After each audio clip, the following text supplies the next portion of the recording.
All right. So we are live. We are live. Good evening. Good afternoon. Um, good morning, potentially, depending on where you're at. But we are live to talk about the couple different things. USATF outdoor champs. Just a quick kind of like reflection on there, and then also a little bit about the Commonwealth Games, which is already kicked off. Um, in Glasgow, Scotland. So we'll talk about some different results. And like kind of a little quick preview of just some highlights in the sprints and stuff. And then yeah, just some other little results and things like that. But obviously today's Monday.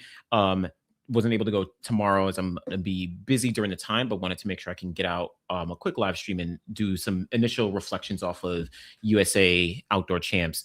And of course, if you're watching this after the fact, feel free to check the timestamps below. You can definitely dive in, fast forward to any part of the video that you actually want to check, because I always make sure I can put those timestamps in. But yeah, great to we'll get started in a few. Again, we're going to talk about the USA, just a quick reflection on some of the things from the USA Outdoor Champs. We'll talk about there's some random results that went down. Alison Dos Santos kind of cooked. Like Alison Dos Santos is about to go crazy this year. I might have mentioned it earlier this year, but like Dos Santos is on one.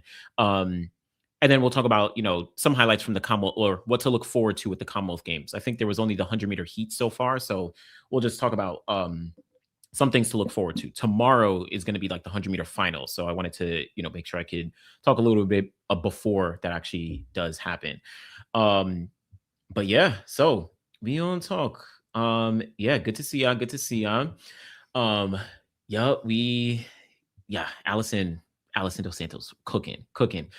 MJ Wooden can go 21-4. Maybe. We'll talk a little bit about that as well to see, like, comparisons, but yeah, we'll see.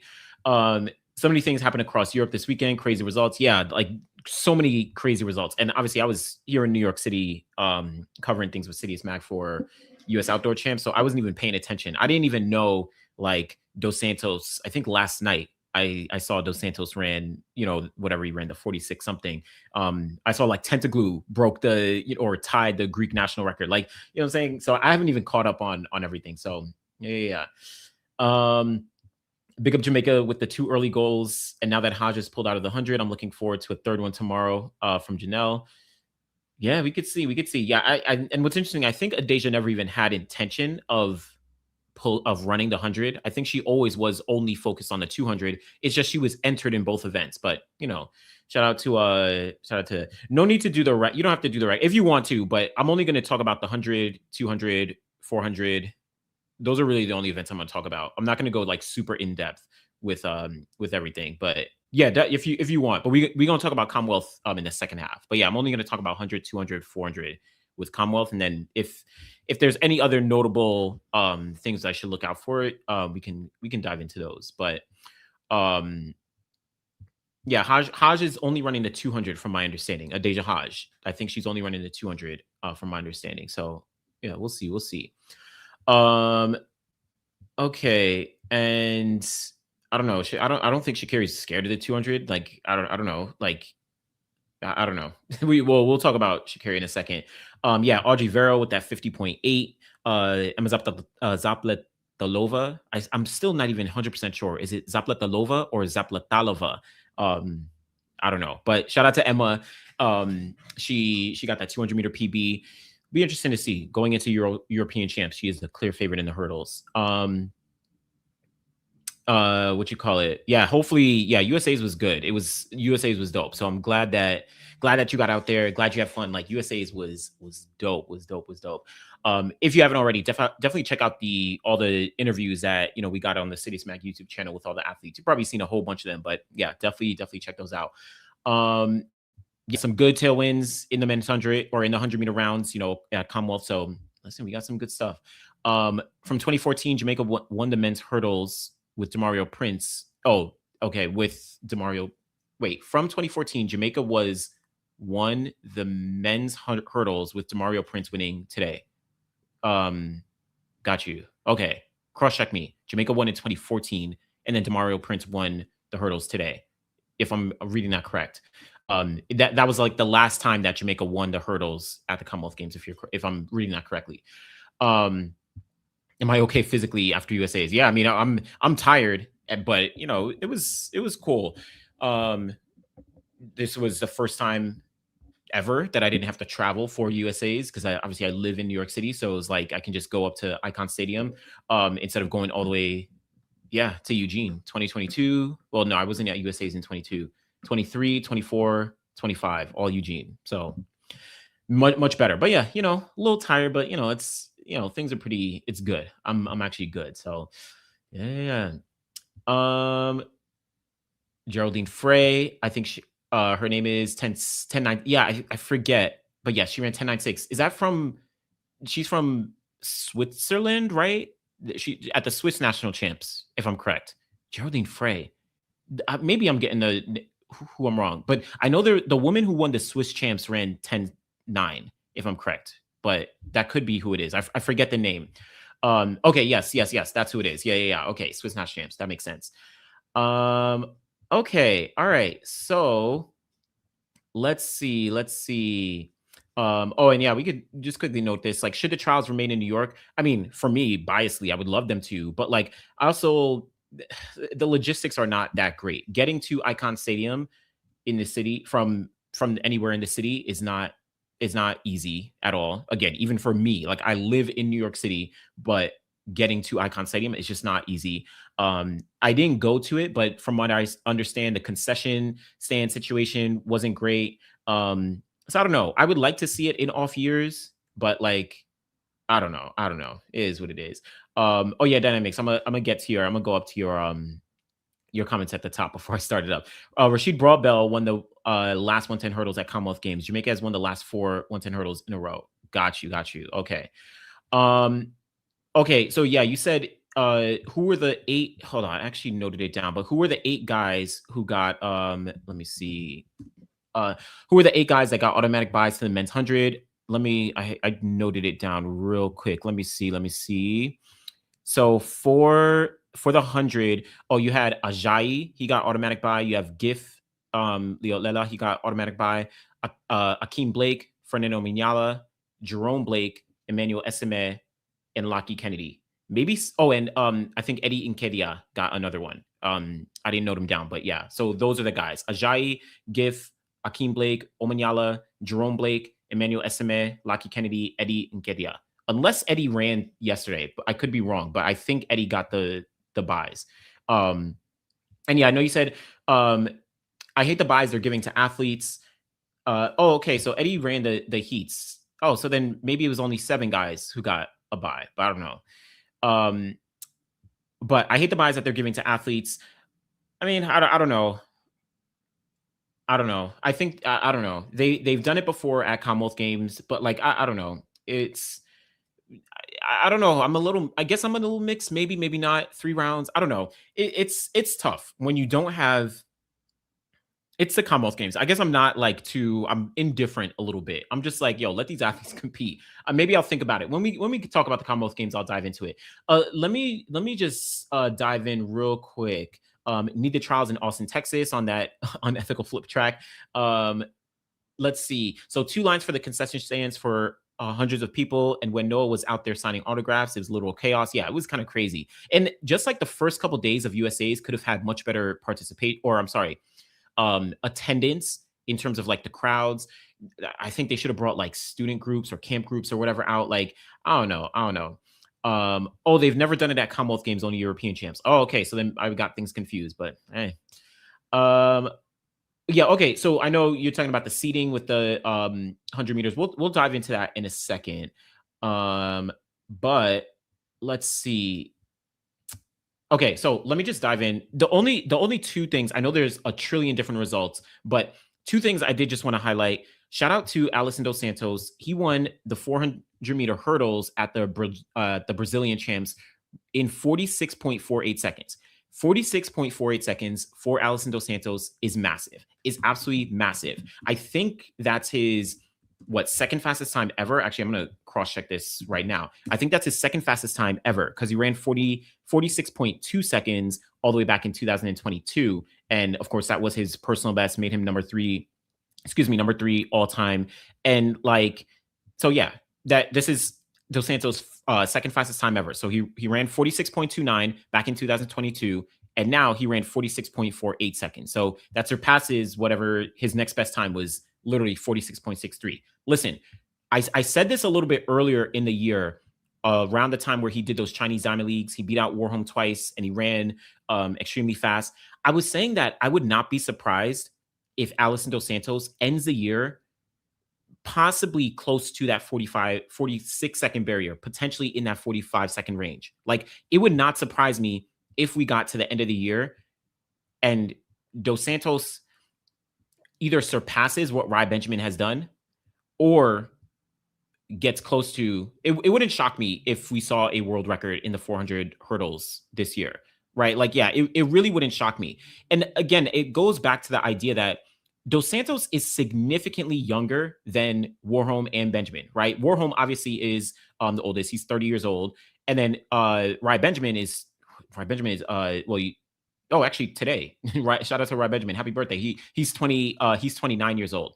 But then you have Alison Dos Santos, who is still only 26, right? Still only 26.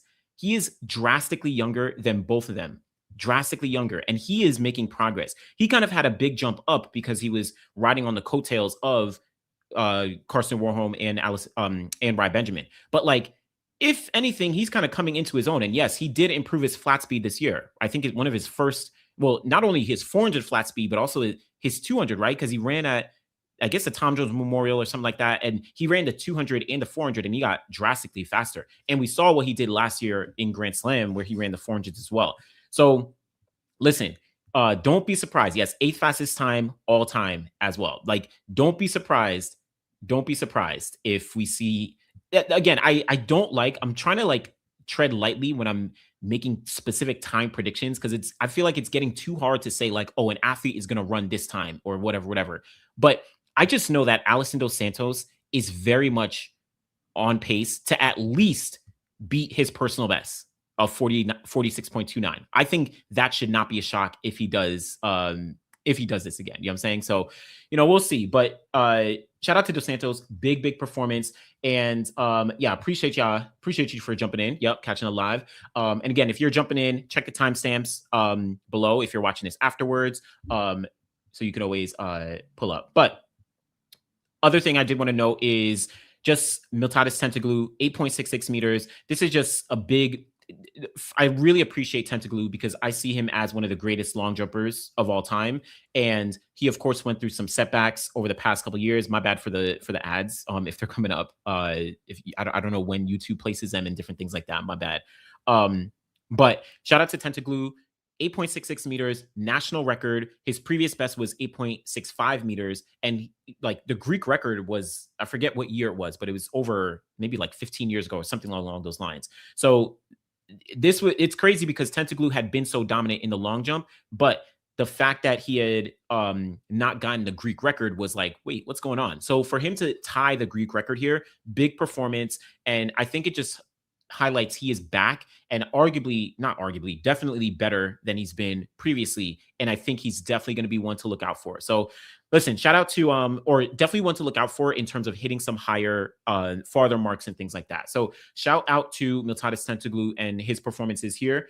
The other things before I dive into, I'm going to dive into USATF now in a second, but before I actually talk about before I talk about the like sprints and stuff, I do just want to quickly highlight a few of the jumps, just to give them quick highlights, as I know a few more people are jumping in.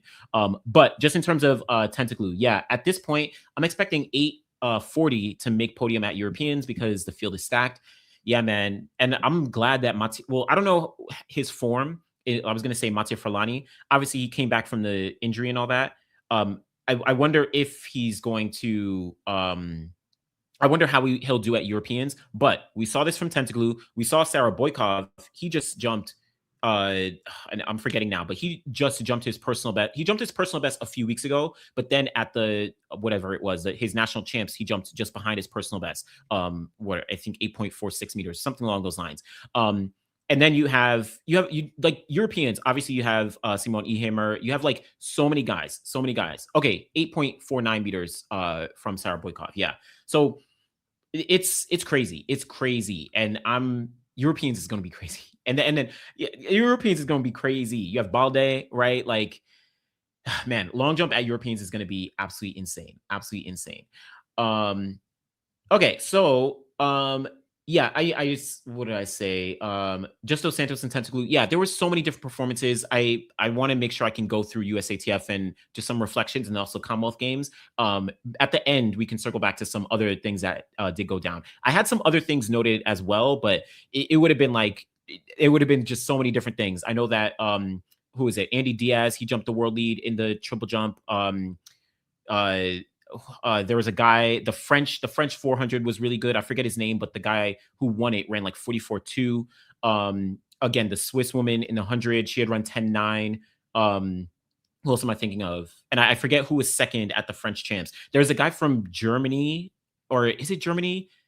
I think someone from Germany man, I don't know. There was someone from Germany who ran like really fast in the 400 hurdles. Well, I'll circle back afterwards, but yeah, tons of different performances. Again, I'm just like coming back after USA's, which I was like locked in on. So just a couple different ones. Oh yes, Roger Black's daughter ran 50 seconds at the French national champs. I didn't even know that his daughter was French. That he's married to a French woman. So yeah, that was big. And shout out to Roger Black, 1996, world silver medalist in the or I'm sorry, Olympic silver medalist in the 400. But yeah. So yeah, we'll talk about that. Yeah, maybe I'll just do a video talking about European results and stuff like that. Again, I was like packed in, busy this weekend. Yeah, okay. So we'll let's maybe afterwards let's dive into some things. But I wanted to just like give some highlight and respect to some of the jumps. I'm gonna run through these. All due respect, shout out to everyone. But some of the jump results at the USA Outdoor Champs, big performances for the most part, but some not so great performances for the most part. Alyssa Jones got the win over Tara Davis Wood, over Monet Nichols, and over Tara Davis Woodhall. 6.96 meters. Monet Nichols 6.92, Tara Davis Woodhall 6.90. Obviously, not obviously, but if you remember, it was a big controversy because Tara Davis Woodhall on her final jump, she actually jumped 7.16 meters, but then it was ruled a foul. After seeing like it was one of those things where it was actually a very, very close foul. But it is what it is. At the end of the day, it was called a foul. Tara was pretty, cool about it. Obviously, she said she wants to win, but afterwards she was like, hey, first or third, I had fun. It is what it is. We move on.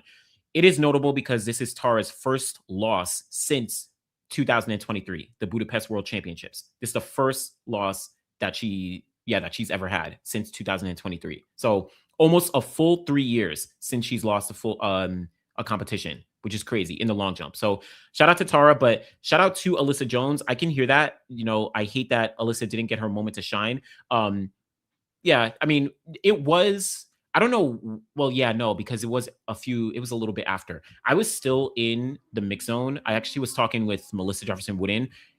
And right after that, like literally 5 seconds after I finished talking with Melissa is when I found out that I think the results switched to Tara was DQ'd. But at that point, yeah, the stadium had already cleared out. So, but shout out to Alyssa winning NCAA champs and for winning USA champs. She's going to have a bright future. And shout out to Monet Nichols.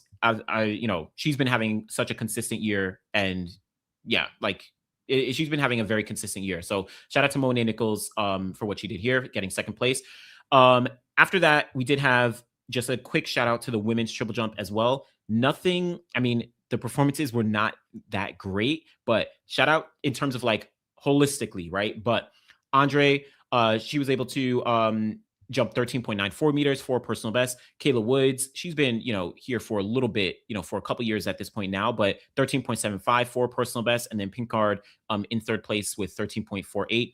Again, Jasmine Moore, she's out injured, and you had Katora Orgy, you had Tori Franklin. They both retired after 2024, after that Olympic season. So the triple jump on the women's side definitely took a hit, but we'll see. Hopefully some of these women start to make a few more waves going forward. But and then of course Jasmine Moore is going to return. Last two, just the men's. Where we go? Men's long jump. This was an interesting competition. You had Isaac Grimes getting the win in 8.18 meters for a strong season's best. Malcolm Clemens, second place, 8.07 meters. These are only two guys over 8 meters. Stephen McCarter, Cordell Tinch coming up for third and fourth place. Cordell Tinch, I'm not going to talk about the hurdles. I can watch my initial reactions, but Cordell Tinch, he did the long jump and he did the hurdles. He had no intention of doing, well, he was unsure if he would do the hurdle final. Because he was like, okay, I wanted to just like do a double here, but not necessarily do the hurdle final. So do the long jump and the hurdles just to see what it's like. He was testing some Nike spikes and he did the heats of the 110 hurdles, but afterwards he was like, no, I'm okay, I'm good. I'm gonna probably, I'm good. Just wanted to test them out in a race. But I guess his agent afterwards said, yo, run the final, right? You're looking good. So he ran the final and he obviously won over Bradley Franklin in an amazing race. So shout out to Cordell Tinch in fourth place, but Isaac Grimes getting the win, Malcolm Clemens. The tough thing for both of these guys, and specifically Isaac, they're not going to get into the quota for World Ultimate Champs. And I don't think any jumpers, except for, I'm sorry, the women's jumpers, I think they will. Maybe not Alyssa Jones, but Monet Nichols, Tara Davis-Woodhull. Tara has a wild card. Monet Nichols might get into the quota, but none of the other jumpers I think are going to get in. So it's a little sketchy in terms of like the USA horizontal jumps, but is what it is. Shout out to the men's treble jump. Salif Mane, 16.66 meters. He's dealt with various setbacks last year. He also did graduate with his master's degree earlier this year. So shout out to Salif. But yeah, great performance. Just edging on countback ahead of Russell Robinson. Salif, he had jumped 16.11. Whereas Russell Robinson, he jumped 16.02. So Salif getting the win there over Russell, over James Carter. Great performances for the most part, but obviously these guys have jumped. Well, Salif has jumped 17 meters. I think Russell has just gone over 17 meters. So how do they break the tie? So Salif Mane, you just go back to the second farthest jump. So both of them jumped 16.66, but Salif, he had jumped 16. So you go to your second best mark. 16.11 from Salif, whereas Robinson jumped 16.02, right? So that means that Salif gets the edge here, right? That's how you break a tie in any jumps. I'm not a fan of I'm not a fan of the length of the protest window. I think 30 minutes is too long after the competition is done to confirm results and any protests. Maybe 15 minutes with immediate double checking during competition. The only problem with shortening that window is, okay, here's an example. So I think I said it in my recap. Justin Robinson in the men's 400. I mean, obviously that video was blatant in terms of him, stepping on the line and getting DQ'd after his win. But he had no idea that he was DQ'd. He had already done his, whatever it was, victory lap. He already had done his celebration. He came into the mix zone and he had done a whole bunch of interviews. And the result actually still stood, right? And that's while the time is clicking, right? The time is clicking down of like, at that point, it must have been like 10, maybe, I think there was like 18 minutes left because I had actually told him. So at that point, he wasn't DQ'd until 18 minutes had already surpassed for the protest window. So now he has to go to his agent. Now he has to like figure out logistics. Now he has to figure out, okay, how can I protest? I think you have to pay for protests, right? Like there's different logistics that go into actually protesting, whether it is, obviously in this case, we're talking about, we were talking about jumps, but then on the track as well. So I think they need some level of appropriate time that's like long enough, but then also not too long so that athletes can, navigate and get an actual protest in, right? It's not as easy as like, okay, you step off the track and you can make a protest, right? Like maybe you don't find out in the moment. Now for jumps, you can find out. And I think that's what happened with the long jump with Tara. I think another one of the jumpers had, or I don't know, jumpers and coaches, they had protested and it went through, but it depends. So I actually do appreciate the window because it depends. So yeah, and I think it may vary from like USATF to like World Athletics and different things like that. So okay. Let's see. Oh, you're talking about 400 hurdles. All right. So yeah. Okay, that was just quick things on the jump. So I just wanted to quickly do a little reflection on some of the sprint performances, and we'll group these all together for the most part. But in the women's 100, we had Sha'carri Richardson take the win, obviously 10.77. Shout out to Kayla White, 10.90, and then also Tamari Davis with 11 flat. The thing that I wanted to think about with, hold on one second. The thing I wanted to think about with the women's 100 is, I kind of alluded to this, but what does this really mean for Sha'carri in 2026 now, right? So going into the World Ultimate Championships, where will Sha'carri stack up relative to Melissa Jefferson-Wooden and Julian Alfred? And we'll talk a little bit more about Melissa in a second, but so now Sha'carri has run 10.77. She's run 10.79, I think, 10.78, right? Like she's run a whole bunch of different 10.7s, and she is definitely back into the form that we've seen in 2023, particularly that maybe led to the 10.6. Though she was a little bit faster that year at this point, but seasons are different, whatever. But she's back, right, after the injury last year. But what does this mean now looking forward to World Ultimate Champs? And this is a good question. So where is Sha'carri Richardson running next? I have absolutely no idea. I can confirm for sure that Melissa and Julian, they're going to be in Poland, Silesia Diamond League, and they're both going to be in Zurich. So they're already confirmed for 2 meets. I don't know about the Diamond League final. Melissa actually told me that she's not running, like 90% sure she's not running the Diamond League final. She's going to run Poland and she's going to run Zurich, and then probably just remain in Europe, but not run the Diamond League final in Brussels, only because she wants to be ready for Ultimate Champs. But I don't know if Sha'carri runs the Diamond League final, because I also don't even know if Sha'carri has enough points. Now, maybe Lausanne has a 100-meter, but I don't even know. Maybe she enters in one of those races with Melissa and Julian, but I also don't know, because maybe they want to save the big matchup. I don't know. But I think the big question for me right now is, where does Sha'carri kind of match up relative to Melissa and Julian? I think for the most part, well, I don't know. I don't want to say for the most part. I think people are maybe a little bit split with, okay, Sha'carri versus Melissa.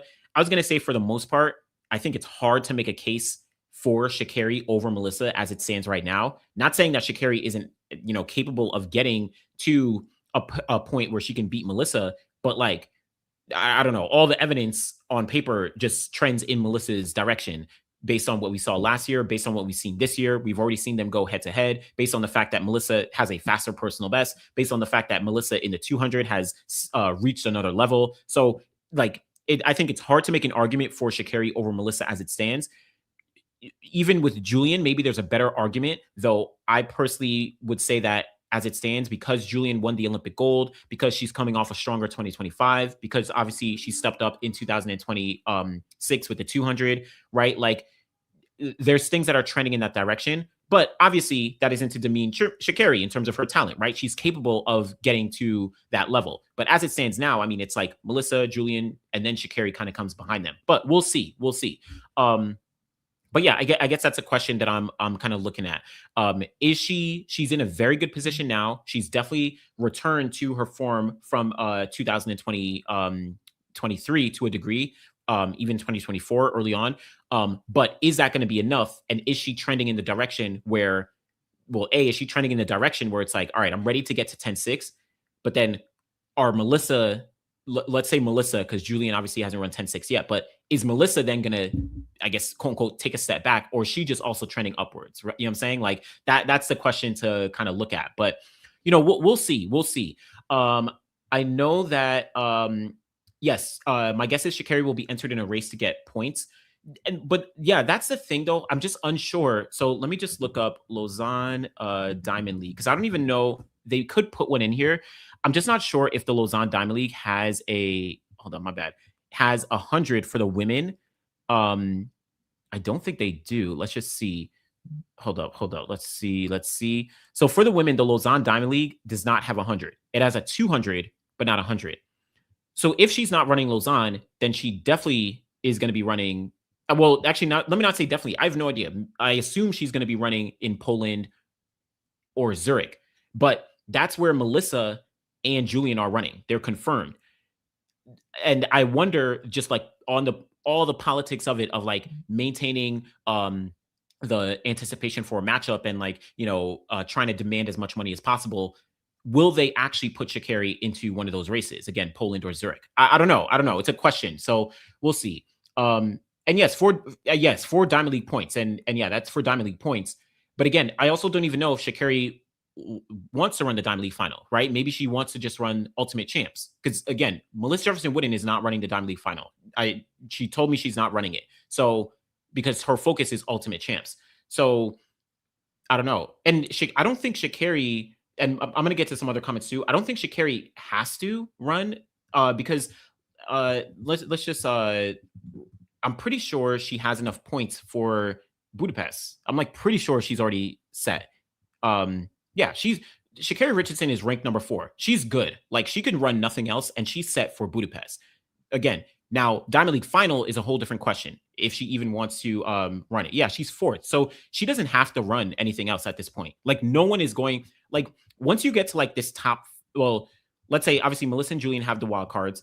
Once you get to like this top 5, 6, it's going to be hard to supplant these athletes. You know what I'm saying? It's going to be very hard to supplant these athletes. And they're probably likely going to World Ultimate Champ. So, we'll see. We'll see. But yeah, let me just circle back to a few other comments. But again, that's just like some initial thoughts as it relates to Sha'carri. I know someone was let me see. Okay, and just Coin, just to get back to your point. So I understand and respect your points as it relates to, I think, to the timing. I do think it sucks for the athletes and the fans involved because it feels sort of wasted to celebrate when you might be DQ or go down the podium or off the podium. Yeah, that's in relation to the protest. Yeah, I can understand that. I guess I'm like balancing the idea of the logistics and being fair to the athletes to give them enough time, because that the protest process is not like, okay, you just walk off the track and you can protest, right? You literally may not even know that you were DQ'd or whatever, right? And then your agent has to actually figure things out, and actually file the protest. So it's tricky. That's why I'm like, there's some, but I do understand your point as well, right? It's like wasted to celebrate. But again, you may not even know. Like you literally may not even know. You may walk on the track and not even know. So it's tricky. It's tricky. But yeah. Let's see. Okay, so this is fair. I still don't think there's a clear favorite for the women's 100. No one's yet stamped their authority over the events this year. I ain't mad at that take. I personally think Melissa is I think Melissa is the clear favorite. I'm going to say she's a clear favorite just based on what we've seen over the past year or so. But I'm not mad because it is more close than anything. And when I talk about Noah, I'll actually note that a little bit. That'll be a question I have for Noah. Let me see. Oh, maybe, I don't know if this is for another conversation. Who is the Olympic champion? Answer, don't repeat yourself. Julian Alfred is the Olympic champion, unless that's for another conversation. I think Sha'carri is in great shape, but the biggest question of can she run 10-6 again and beat Juju and Melissa Jefferson-Wooden, her biggest rivals in the event currently? Yep, that's 100% the question I have.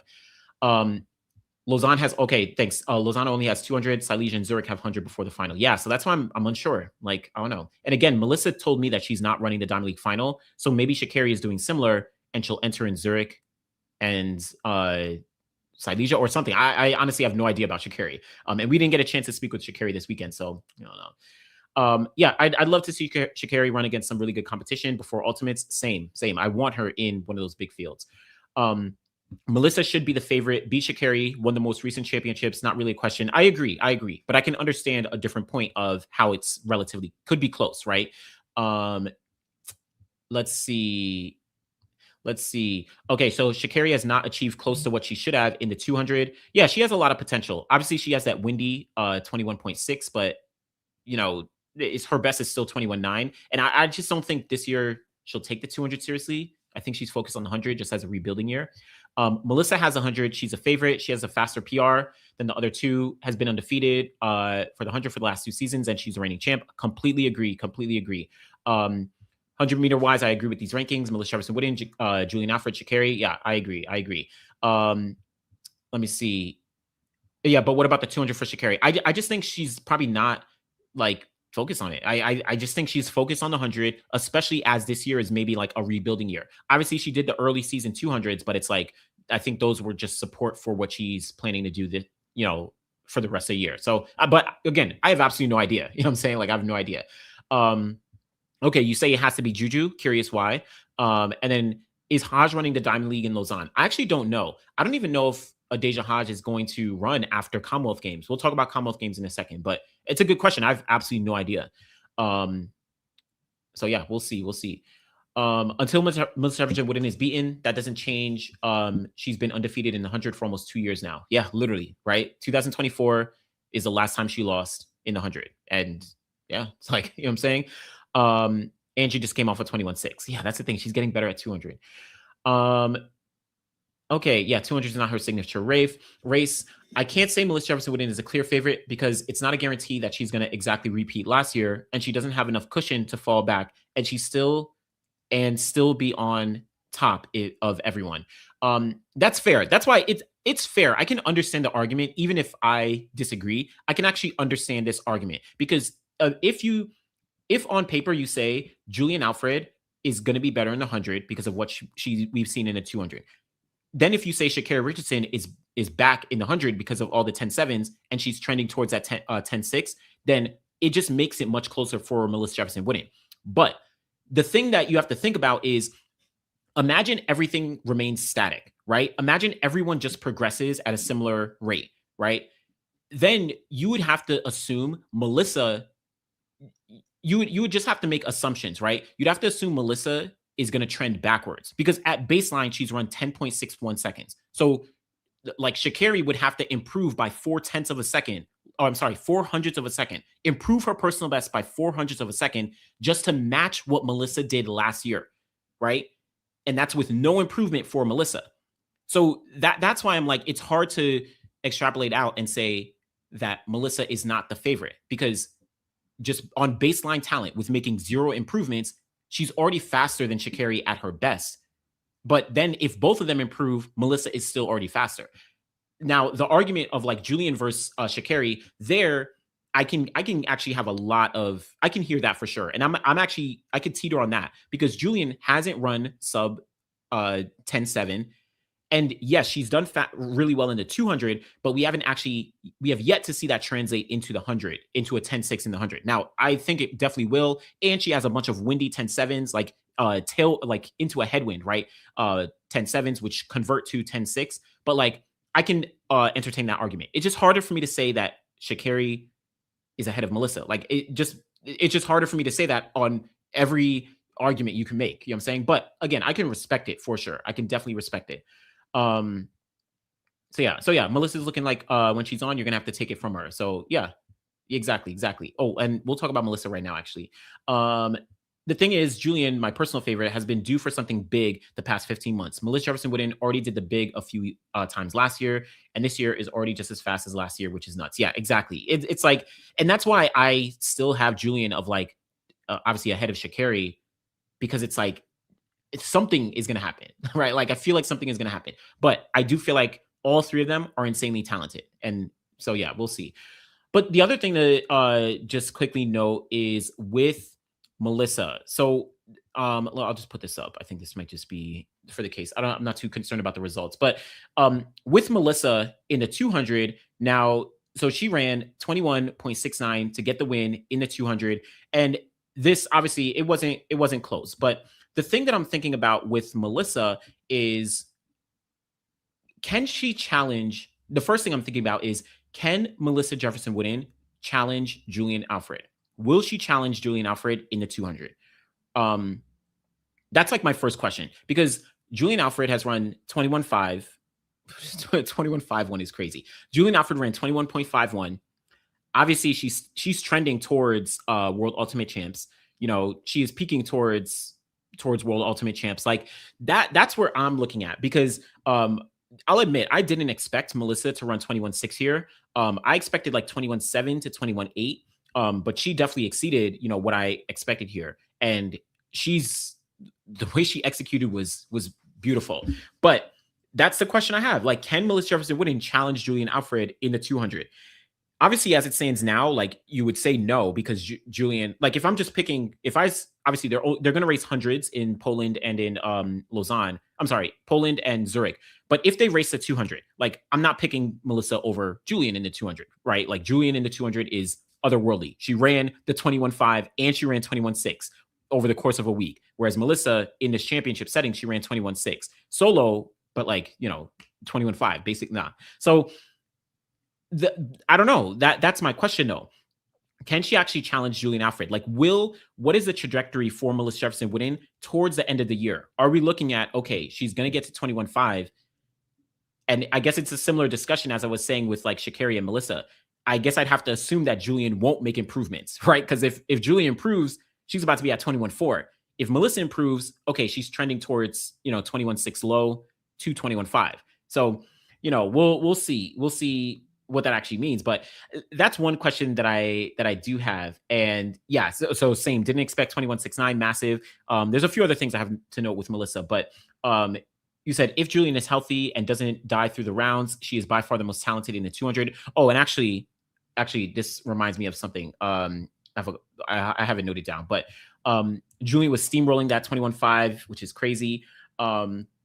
Let's see. There are unique breakthroughs that only certain athletes make. Shelly and Fraser Price, Elaine Thompson-Herah. Melissa is her now and will be until she retires. No one is beating her in the 100 or 200. I don't know if it's until she retires because anything can happen, right? Like 2 years ago, we didn't expect this from Melissa, right? Who knows? Adeja Haas just popped up, quote unquote, this year, right? Like I wouldn't say until she retires, who knows? But she is trending towards, she's going to be very consistent, for a long time. Okay, yeah, Melissa's the only one who has the speed to challenge Julian. Not mad at that. People still acting like Melissa is still human. She's alien. Nobody at this level has ever gone 2 years unbeaten in the 100 with only 2 non-major losses in the 200, not even Flojo. Yeah.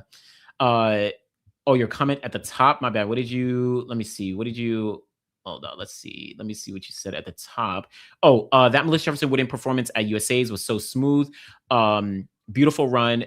The contrast how Melissa runs a 200 versus the power of Julian Alfred and Adeja Haas versus the aggression of Gabby Thomas. Yeah, man. Like it was, and what I love about the 200 now is you have all these different styles of all these high quality women, right? Didn't even mention, Sharika Jackson, who's obviously she ran 21.8 this year, but like we have so much high quality depth and so many different styles from how these women actually execute. It is really, really good. It is really good.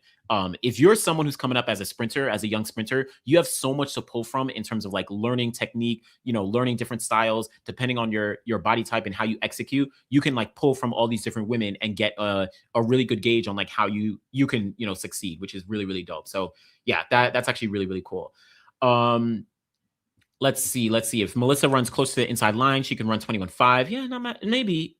Yeah, I mean, I feel like she's capable of it, but 21.5 is still a long way. She's run 21.69, 21.68, so we'll see. Melissa Jefferson-Wooden can beat Julian. The temperatures say it all. Melissa Jefferson-Wooden has never ran the 200 under pressure. USA world champs. Yeah, I guess maybe. Nah, she's run the 200 under pressure. At Grand Slam, she was running under pressure, but I hear you. I hear you in terms of like this iteration. So yeah, I'm not mad at that. Let me just scroll down a little bit. Melissa has the edge. She's shown that she can run faster in rounds in both the 100 and 200. Okay, we'll talk about this in 1 second. If Julian is smart, she only runs the 200 at Ultimates. Looking at what happens to Noah running the same schedule as Ultimate Champs, that could happen to more people at Ultimates. We'll talk about this in a second. So yeah, Melissa Jefferson-Wooden is a lane level majestic. I give Juju the edge in the 200. First time in history, we get 3 sub 21.7 women in a season. Probably. Wait, we already do. Yeah. Oh, my bad. Yeah, because, yeah, absolutely. Because 2000, let me think just off the top of my head. You've never had it. In 1988, no, you had 21.7. And I'm doing this off the top. I'm gonna cross check, but like no, definitely because you had Gabby and Sharika in 2023. They both ran Sharika ran 21.4, Gabby ran 21.6. In 2021, you had Gabby ran 21.6, Elaine ran 21.5. So yeah, I think this is the first time ever. I'm pretty sure this is the first time ever. And now my bad. I don't know why I pulled that up. Shout out to LL Cool J. With the women, I'm just going to cross check now because I'm pretty sure that's the case now, right? So you had, yes, 100%. And then 2015, you had Daphne Schippers and you had Elaine Thompson-Herah. So yeah, this is the first time ever that you've had 3 women under 21.7 ever. 2023 was Sharika and Gabby. No one else ran sub. Let me see. 2023. No one else ran sub 21.7 in 2023. Yeah, it was only Sharika and Gabby in 2023. So yeah, so yeah, this is the first time ever, which is crazy, which is actually pretty crazy. No, Sha'carri ran a windy 21.6 in 2023. What do you call it? She ran a windy 21.6 in 2023 at USA's, but her legal personal best to this day is 21.92 seconds. So yeah, so no, never happened. Just crazy. That's actually crazy. Which is dope. Okay, so the other thing, and last comment before I just make this note. So Julian for now is still better than Melissa Jefferson-Wooden at the 200. I ain't mad at that. I agree. Because the thing you need to think about is the fact that Julian Alfred ran 21.51 seconds, not 21.59, not 21.57, 21.51. She is about to run 21.4. Melissa Jefferson-Wooden, she's run 21.68 and 21.69, right? 21.68 personal best, and then 21.69 just this past weekend. It's different. It's still a war. And this is from Julian also ran 21.66. So it's different. But the thing to think about is oh, my bad. No, I'm not referencing comments. If I brought them up, it's all good. My bad. I'm gonna make sure I could put comments up. But the thing to think about is what a few people said. Someone said earlier. Let me see if I can bring it up. Okay, so if Julian is smart, she only runs a 200 at Ultimates. Look at what happens to Noah running the same schedule at same schedule essentially at Ultimate Champs. That could happen to more people at the Ultimate Champs. So Melissa confirmed. I don't know about Julian. Melissa confirmed that she is doing the double at Ultimate Champs, 100%. Well, who knows? Things obviously can change, but she confirmed she is doing the double. Julian, I'm assuming she's doing the double, but I'm unsure, right? We haven't actually got confirmation. Noah plans to do the double, actually, I don't know if Noah has actually ever confirmed if he is doing the double, but I also understand maybe things change after this weekend, right?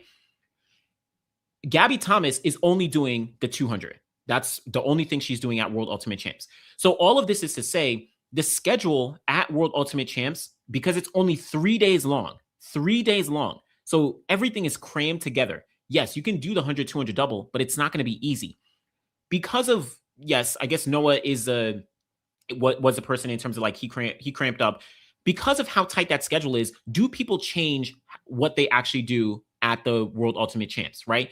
Do we see Melissa? And this is where my thought process about like a Gabby Thomas comes into play, right? Because let's say that Julian Alfred and Melissa Jefferson-Wooden do the 100, 200 double at World Ultimate Champs. I think that gives an opportunity for Gabby Thomas to actually do better than I think a lot of people might expect, because she's only doing the 200, right? And again, this is not a World Championships where we have 10 days of competition. This is a 3-day weekend, right? Of, an opportunity to do the double. And this applies to a Noah Lyles, to a Latila Taboho, to a Kenny B. You know what I'm saying? Like, I don't know. And yes, I understand everything is only 2 rounds, even the 100, but like, still, like, it's not easy. Like Noah Lyles, I'll briefly touch upon Noah Lyles in a second, but it's like Noah Lyles obviously is insanely talented. But like, even then, it's like, what does a high quality performance do to your body? Once you get to the 100, let's say everyone jogs 10.9 in the final, right? Melissa and Julian, they jog 10.9 in the 100 meter semis or whatever it is. But then let's say in the final, that final is going to be hot. You're going to have Julian, Melissa, Sha'carri, Sharika, like all these women. Who am I thinking of? Tina, right? Like all these women are going to be there. And what if we get a performance that is along the lines of 10.6s? Hypothetically, what if 4 women run 10.6? Again, pure hypothetical that I'm putting out, but I'm just saying 3 or 4 women run 10.6. Maybe someone dips into 10.5. What does that do to your body where the next day you have to wake up and run a 200 meter heat And then you have to run a 200-meter final, where in that final, you're going to be expected to run 21.8 at minimum, right? Obviously, Gabby Thomas, I think Gabby Thomas is probably going to be in 21.6 range, if not better. But at minimum, because again, Gabby Thomas is only doing the 200. Gabby Thomas is going to run at least 21.8, 21.7, maybe 21.6 or faster. You have to be ready to do that after you have a 10.6 or 10.5 in your legs from essentially the day before, right? Like that's what I think is going to be a little more challenging for certain athletes. We've never had a championship with this kind of pressure in such a short time frame. Even at AUSAs, at least you get at least you got 4 rounds. I'm sorry, at least you get 4 days. World Ultimate Champs is only 3 days, and it's 4 rounds, but it's, so I don't know. All I'm saying is like the double at World Ultimate Champs is not going to be easy. I think it's going to test a lot of athletes who are competing. And for those athletes who are only focusing in on the 200, again, maybe Letsile only does the 200. Guys like Sinesifo Dambile, if he does the 200, right? Like Gabby Thomas only in the 200, like they're going to get a little benefit of like, oh, word? Okay, they had to double up. I know it's only 100, 200, but it's not easy. So we'll see. We'll see. But that's my question. That's my question for Melissa, Julian, Noah, Letsile, Kenny, like all those athletes. Sharika, excuse me. You know what I'm saying? And yes, the US schedule wasn't accommodating for the 100, 200 double. 5 rounds in 4 days is a lot. I think 4 rounds in 2 days seems easier to me. Could be wrong. Well, yeah. 4 rounds in 2 days. Maybe. I don't know. I don't know. That still seems like a lot. I think the thing is, like, no matter what, these athletes are pushing their bodies to otherworldly limits, right? Historic limits. I think that does a lot more. Noah Lyles said it in his interview afterwards, his very brief interview in the mix zone after he cramped up. He said it best, where it's like, this gives a new appreciation for what Usain Bolt did. Usain Bolt was ODing. The fact that he doubled so frequently and was able to remain as healthy as possible throughout his career. Obviously, he got injured in 2010, 2014, even 2012, he was injured, but heading into before the Olympics. Like, it's not easy. It is not easy. Now, there has been tons of advancements in obviously health and nutrition and recovery, but yes, like this is the thing. These are world caliber finals. Like for Melissa, actually, Sha'carri, all due respect, shout out to Kayla White. Obviously, I love Kayla White. She ran 10.9 though in that final. Sha'carri is going to have to go up against Julian running 10.7, 10.6, Melissa running 10.7, 10.6. And actually, not even Sha'carri. Let's talk about Melissa, who is running the 100 and 200, preparing for the double. She's going to have to run against Sha'carri, who's running 10.7, 10.6. Sha'carri is probably not doubling, right?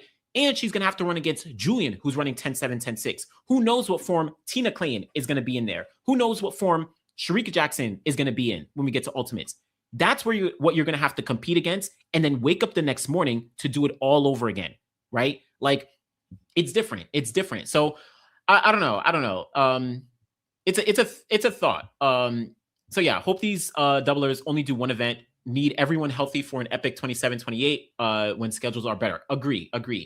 Yeah, no, 4 rounds in 2 days is way worse. And these are tougher rounds for the men as they are than they are at USA's. Yeah.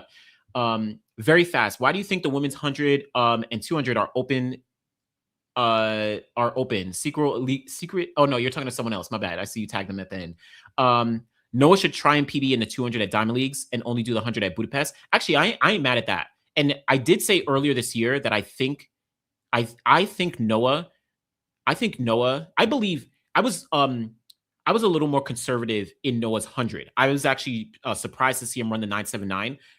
Shout out to Noah. But I actually thought, and I'm pretty sure I'm on record earlier this year saying, I would not be surprised if by the end of his career, Noah can surpass his personal best. Right? I don't think that's far-fetched. And I think at the end of this year, he should be in he's probably in 19.4 shape right now. But like, I think Noah is definitely on pace for something good in the 200. But yeah, I would say he shouldn't double. I don't know. I would say all these athletes, I don't know, the double is harder than it's looking. You know what I'm saying? And yeah, Usain Bolt did 8 rounds in 2008 and 2009. Like, yo, it's crazy. Yeah, Bolt undisputed, man. When God chooses you, who really does make you above others, man. I was watching back his Beijing 100 meters earlier today. Crazy, crazy. High level rounds, no easy rounds here. 100%, 100%. So yeah, and my bad if I missed some other comments. I'm just like scrolling through.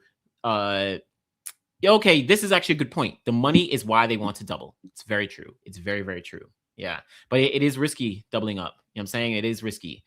But yeah.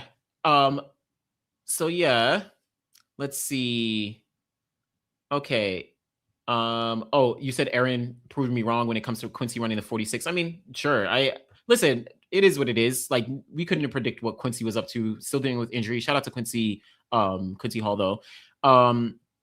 How does this impact athlete decisions in LA 28 due to the 100-meter schedule? So for context, the women's 100 meters, they're going to run all 3 rounds on one day, but then they have a whole bunch of days off. I think it's like 3 days off until the 200 starts. So, it's I think they'll be fine. I think they'll be fine. And coaches, from my understanding from the conversations I have, coaches are preparing for that anyway. So in terms of doubles, I think all the women should be fine regardless. So we'll see what's up with that. Yeah, and this is the key thing. And then I'm going to just move over to some few things with Noah. They did not have a break between 100 and 200. Do people realize that? Yeah, they didn't. So yeah. Okay, so next thing I do want to note is very quickly, because I also want to get to Commonwealth Games, is just a quick highlight on, well, this kind of just like, this is not as relevant because I think I was kind of highlighting it. Just Noah getting injured in the 200, pretty much spoke about this. This highlights how I think Noah got a cramp in the 200. Let's be clear. According to him, he got a cramp. But this to me just highlights how doubling at Ultimate Champs is probably going to be, it'll be more challenging than I think for a lot of athletes. If athletes can do it, huge kudos to them.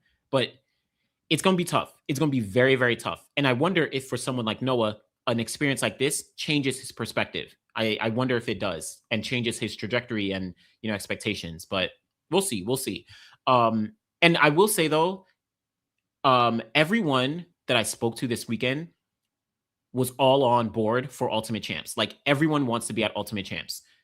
Obviously, the money is there, but like, everyone wants to be at Ultimate Champs. Obviously, I know at the top of the year, we were still a little like, some specifically Noah, but like maybe some other athletes were like, I don't know. But like every single athlete, they're focused on Ultimate Champ. So, so yeah. Well, okay. My bad, Dynamic. Save the commentary question. My commentary is like, okay, depends on the races. But let me just roll through. The other thing I did want to note is, and yes, last comment before I just talk about this 100 real quick. Ultimate Champs double commands more respect than the 4 rounds era. That's a good argument. That's something to look for. I'm one who is very like, the 4 rounds was like very, very heavy back in the day. I want to go back and do a little more like just research on like how not only like the top athletes, but like other athletes perform. But Ultimates is it's 3 days. Like, it is only 3 days.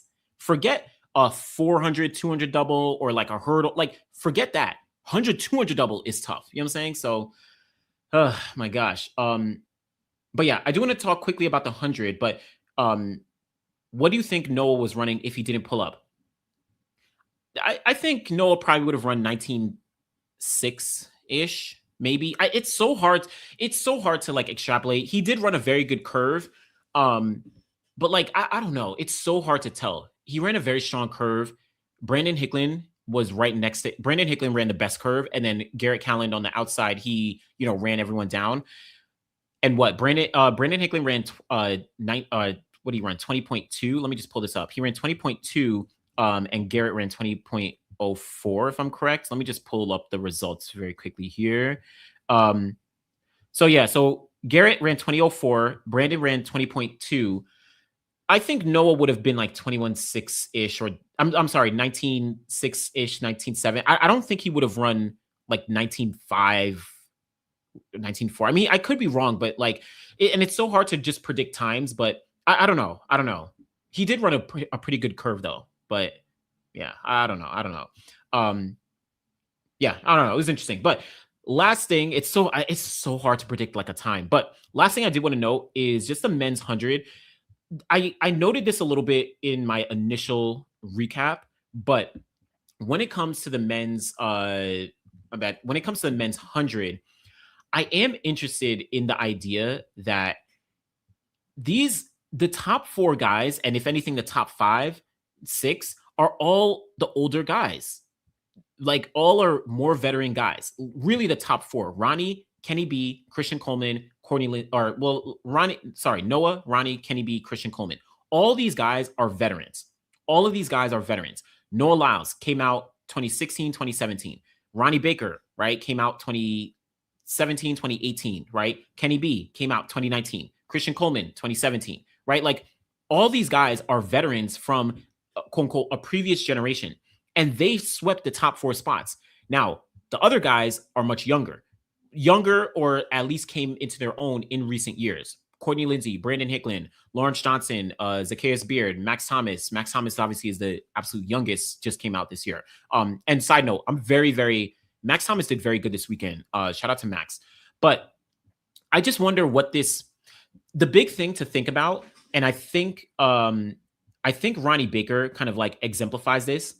It's going to be very hard to take down some of these high quality guys who are sprinting right now, because it's showing that you can push the bounds of what's possible and still run high quality performances quote unquote regardless of your age. Ronnie Baker is 32 years old and he's running, this is his fastest time since 2021, 9.88 seconds, right? His personal best is 9.83 from 2021, right? Like if Ronnie Baker now has a new set of motivation and it has a new resurgence, Noah Lyles is only 29.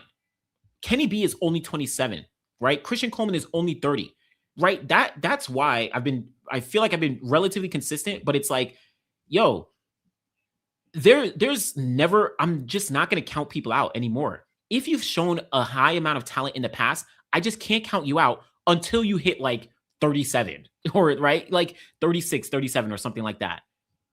Like it's going to be hard to really take some of these guys down in the long term. Now, you're going to have newer guys pop up at certain points, but a lot of these guys are just getting more or remaining consistent, if not getting better, into their late 20s, early 30s. So that's one thing to definitely keep a lookout. You know what I'm saying? Like, yeah, great unk. I know someone said great unk. Yeah, shout out to Dean Asher Smith. If this can give some hope. I wonder why Courtney didn't run the 200. 90% of the Star Athletics team was only focused on one event.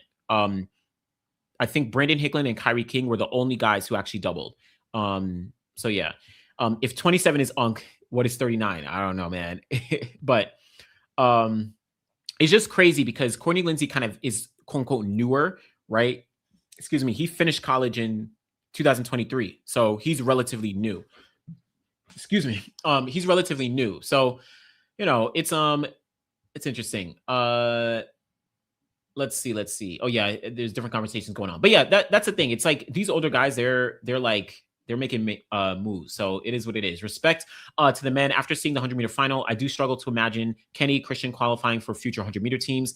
Tate Taylor, Jordan Anthony, and other younger guys, younger athletes are coming up and could shake things up. So I think this leads to my point, though. I agree that, yeah, Jordan Anthony, Tate Taylor, right? Like all these younger guys are definitely on the rise. But they're like, for the past 4 years, you could have made an argument that Ronnie Baker was never going to be in the conversation again, right? Like you literally could have made that argument. But now in a high quality field, like just being honest, the only 2 people missing from this 100-meter field for the men was Trayvon Bromell and Jordan Anthony, right? And Ronnie Baker ran faster than Jordan Anthony has ever run in his career. Obviously, Trayvon Bromell, he beat out Noah Lyles this year, et cetera, et cetera. So there's one. But like, you could have said for the past couple of years that Ronnie Baker was just going to get surpassed and never be able to compete with these guys. But now he just ran 9.88. So that in turn gives me hope that, or whether it's hope or just like it gives the idea that Noah, Kenny, Christian, they're not done. They're not done. And again, this is why I say it's going to be hard to completely count any athlete out. You know what I'm saying? To completely count any athlete out. So you know what it is. But yeah, okay. So that's just the things I had for USA's. I'm gonna take a look at Commonwealth Games real quick because I know we're already at the hour. But yeah, so Ronnie placing second was one of the biggest upsets of the USA Nationals. Absolutely. I know people are down on Kenny. Kenny won't make a 100-meter team next year. Again, maybe. The thing is, I'm gonna be honest. Ronnie Baker just like breaks any narrative that y'all have. Like he really does. Anything that you say is like, again, this was not a slouch field. Ronnie Baker didn't finish second against nobodies. Like with all due respect, right? This was basically as high quality of a 100-meter field that you're probably gonna get when talking about the USA men's sprinting. Again, Trayvon Bromell and Jordan Anthony are the only two guys missing. And Jordan Anthony has never run 9.8 in his career. So anything that you say, oh, Christian Coleman's done, Kenny B is done, like, you know, they're never going to make a team again. It's like, I don't know, man. Like, I don't know. You know what I'm saying? It is what it is. But yeah, we'll see. We'll see. I will say, I guess that is a question. I know a lot of people are commenting about Kenny. I think, again, I'm never like doubting. I still think Kenny is definitely in there. Like the fact that he still ran 9.88, it's like, you know, he's beating a lot of guys across the world regardless. But heading into World Ultimate Champs, I wonder what his plan is. Does he plan to focus on the 100? Actually, let me just pull up. I don't even know where Kenny ranks. Kenny is already set in the 200. I think he's ranked like number 3 or something like that in the 200. Yeah, he's ranked number 3. He's good. But in the 100, actually, he might be ranked very high in the 100 because of Worlds last year. Yeah, Kenny's number 4. So he's qualified in both. He's set in both. I wonder if Kenny should only focus on the 200 at World Ultimate Champs, or does he go into the 100 in preparation to like try and build his skills in preparation for next year? I don't know, but that's a question. And I know someone said, and I apologize, I'm missing. I want to be respectful. I'm going to bring up the comments. Yeah. So should Christian Coleman still be on the relay, even if he doesn't finish at the top 4? I think that argument gets tougher to make as you move forward, right? So Christian Coleman, my bad. Where did he finish last year? Maybe I'm just going to pull it up. But last year at USA's, I forget where he finished because Trayvon Bromell was 4th. No, was Christian Coleman 4th last year at USA's? I'm forgetting. No, he was 5th. Okay, so actually, no, they brought mad people to Worlds. So yeah, he was fine. I think the argument gets harder to make, right? If Christian Coleman isn't 4th or 5th, 6th, like he's probably going to be on the relay no matter what. If he finishes like 7th or 8th place, that's a whole different discussion, right? That's like, you know what I'm saying? Like, you know, that's a whole different discussion.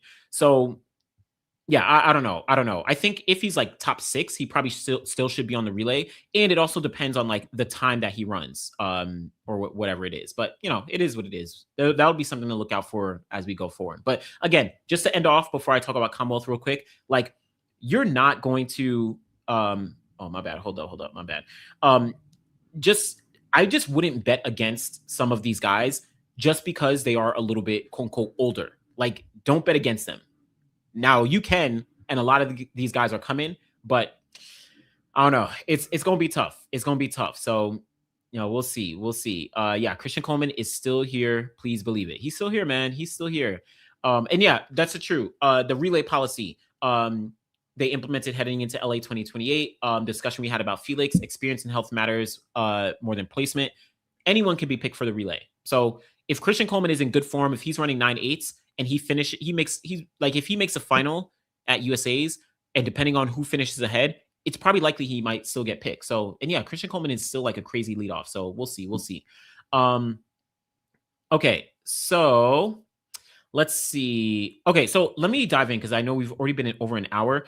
I do want to talk very quickly about the Commonwealth Games, and this is going to be a little bit mixed, only because the result sources are a little bit weird. But let me see. I'm going to pull this up. So yeah, with the Commonwealth Games, let's see. Okay, so okay, let me do this. Let me see if I could do this. Hold up one second. I think this is going to be a little bit better because it's a little bit hard for me to pull up all the Commonwealth Games like entries and kind of like the main athletes for the most part. But what I do want to bring up, I'm gonna give me one second. Let me bring this up to the screen. Um, let's see. So for Commonwealth Games, I'm gonna give me one second. I just want to bring this up because I just listed out a whole bunch of notable athletes, and I think it's gonna make it a little bit easier because I couldn't find like a great way to highlight some of the athletes. But let's see. So okay, so for Commonwealth Games, I just list out a whole bunch of athletes who are entered to run and who have competed. Now, the men's 100 meters has already gone down in terms of the heats, and the women's 100 meters has gone down in the heats. Shout out to all the hurdles and the different events. I'm not going to dive in too much. I'm probably going to do a recap after Commonwealth Games goes down, but I did just want to highlight a few different athletes who have competed. He is for Canada. I don't know. Oh, I can't change it. My bad. I have it here. I'm pretty sure Eliza GB is for Canada.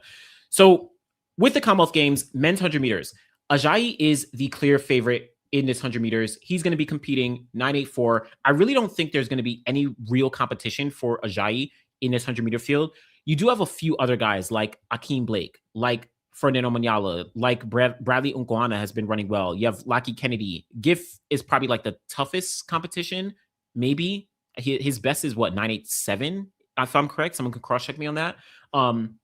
But this is Ajayi's race to lose. And obviously, he has all the momentum heading into Commonwealth Games. He's run 984, 3 times at this point. He's beat out like everyone notable. He won the Prefontaine Classic. He won the Monaco Diamond League. He won the London Diamond League. He won the NCAA champs. Like it's is what it is. I have my bad, Dynamics. I know you're saying I have this link for the results and all that stuff. It's just that the way that it works, at least to view for me, it's just not conducive because I have to go by the days, and it's just not great for like, I just want to see the top names, right? So these are the results from the heats, but then even when I go to like the semifinals, it's the entries and I'm gonna look at like the entries and the start list and stuff. I just wanted to see like everyone who's competing just for context. But yeah, we have Ajayi here. I'll be looking out. Favorite, he did run in the heats, very comfortable. I'll be looking out to see behind Ajayi. And yes, Nishan Ebanks, he did pull out. I don't know if he pulled out or if the J3A made a mistake. That's like, I think they made a mistake, but that's what I heard. I don't know. But yes, Ajayi, he's a favorite. Now, people I would keep an eye out for. Emmanuel Esime. He's been on fire. Like absolutely on fire. He's been going crazy. Do not sleep on him. Omanyala took a step back, but he is the defending Commonwealth Games champion, right, from 2022. So he might do something. Bradley Unguana, he's someone who's been having an amazing year. So don't sleep on his capabilities. Gift Leolela, right? He has been having a pretty good year, and he can also do some damage. Shout out to Laki Kennedy. Nishan Ebanks, he actually pulled out, so he's not going to be, or I'm sorry, he's no longer in the meet, so he is not going to be there. Benjamin Asmadi is someone to look out for. Louis Hinchcliffe, he actually pulled out, so he's not going to be here. So yeah, like there's a couple guys to look out for. Also, I don't know if Israel Ocon is okay. Yes, Omanyala is defending. I don't know if Israel Ocon is competing. And someone can cross-check me. I saw something where he was mistakenly entered by the Nigerian Athletics Federation over someone else who's ranked ahead of him. He is running the 200, but I don't know. We'll see. But yeah, and just for context, the semifinals are happening tomorrow. So these are the semifinals. They're going to be happening tomorrow, so July 28th. Yeah, so they'll be happening tomorrow. So a couple guys you should look out for. Now, look at some of these semifinals. I know that one of these semifinals is crazy. So first semifinal, you got a couple guys: Esime, Benjamin Azamadi, Laki Kennedy, Favorite, Ron Watson in there. You also have second semifinal. You have Jeremiah Azu. You have okay, this is the crazy one. Am I right? This is the crazy one. So you have Jeremiah Azu, you have Abdul Rashid Saminu, you have Kansola Ajayi, you have Ferdinand Omanyala, you have Bradley Nkwana. This is actually crazy. This semifinal is wild. Jeremiah Azu, obviously from the UK, he's someone who should do very, very well here. You have Abdul Rashid Saminu. He's actually been doing decent this year, right? But he's run 9.8. Ajayi, obviously the clear favorite in this field. Omanyala, right? The defending champion. Bradley Nkwana, who's been on fire this year. This is a stack semifinal. This is happening tomorrow. You know what I'm saying? Like, this is crazy. Then you have the last one is you have Gift, you have Fakorode, you have Jerome Blake, you have Akeem Blake, you have Eddie Nkedia. This is actually a pretty good semifinal as well. So listen, but this one, it's kind of crazy. This is where you might end up with a situation, because there's only 3 semifinals, right? This is where you might end up with a situation of you get the top 2 guys going. I don't know, man. Like, I don't know. You might end up with like Jeremiah Azu on the outside looking in. Bradley Nkwana, he may have I think someone like Bradley actually might have a big performance here where he might like really, shoot out and be like, yo, I'm taking advantage. Because Bradley isn't thinking about the World Ultimate Champs and different things. This is his big moment, right? To continue the progression that he's had. So I don't know. We'll see. All right. So before we move over to the women's 100, men's 100 meters, the games record is 9.88 or no, my bad. Yeah, 9.88 seconds by by Otto Bolden back in 1998. So yeah, so if the conditions are good, yeah, there's strong winds, occasionally rainy. So yeah, we'll see what the conditions are tomorrow. But yeah, I mean, it should go down badly. So we'll see. But yeah, it's possible that Jeremiah Azu, he might need sub 10 to qualify into final. Raid in cold weather. Okay, so I guess the weather is going to be mixed, but yeah, stack semifinal. So yeah, we'll see. But shout out to the men's 100. In the women's 100, though, this is going to be a little more interesting as well. So with the women's 100, we're going to see a couple. This should pretty good quality. Now, decent quality, I'll say that. Now, Adeja Haj is not running. She's only running the 200 from my understanding. But you do have, this is organized by, I think, Personal Best or something like that. But a couple different names. Sade McCreath, she just ran 10.86 up in Canada. Rosemary Chukuma, I actually feel like she can do some good damage here. She's been a more consistent athlete over all things considered. Jonelle Smith, she is in the running for a gold medal here. Like, we have to be honest. She's in the running for a gold medal. She ran 10.8 here. She's run 10.9 a couple times. She is in the running for a gold medal. It won't be easy, but she is very much in the running for a gold medal. Daryl Nita, she ran 11.1 earlier this year, but she's been coming back from injury. She had like a foot injury.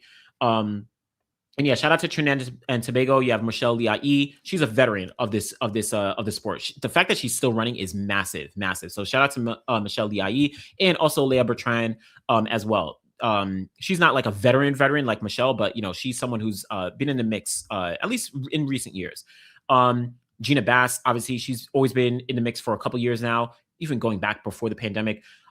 Tori Lewis is in the field. You have Imani Lansiquat, Jodine Williams, Amy Hunt.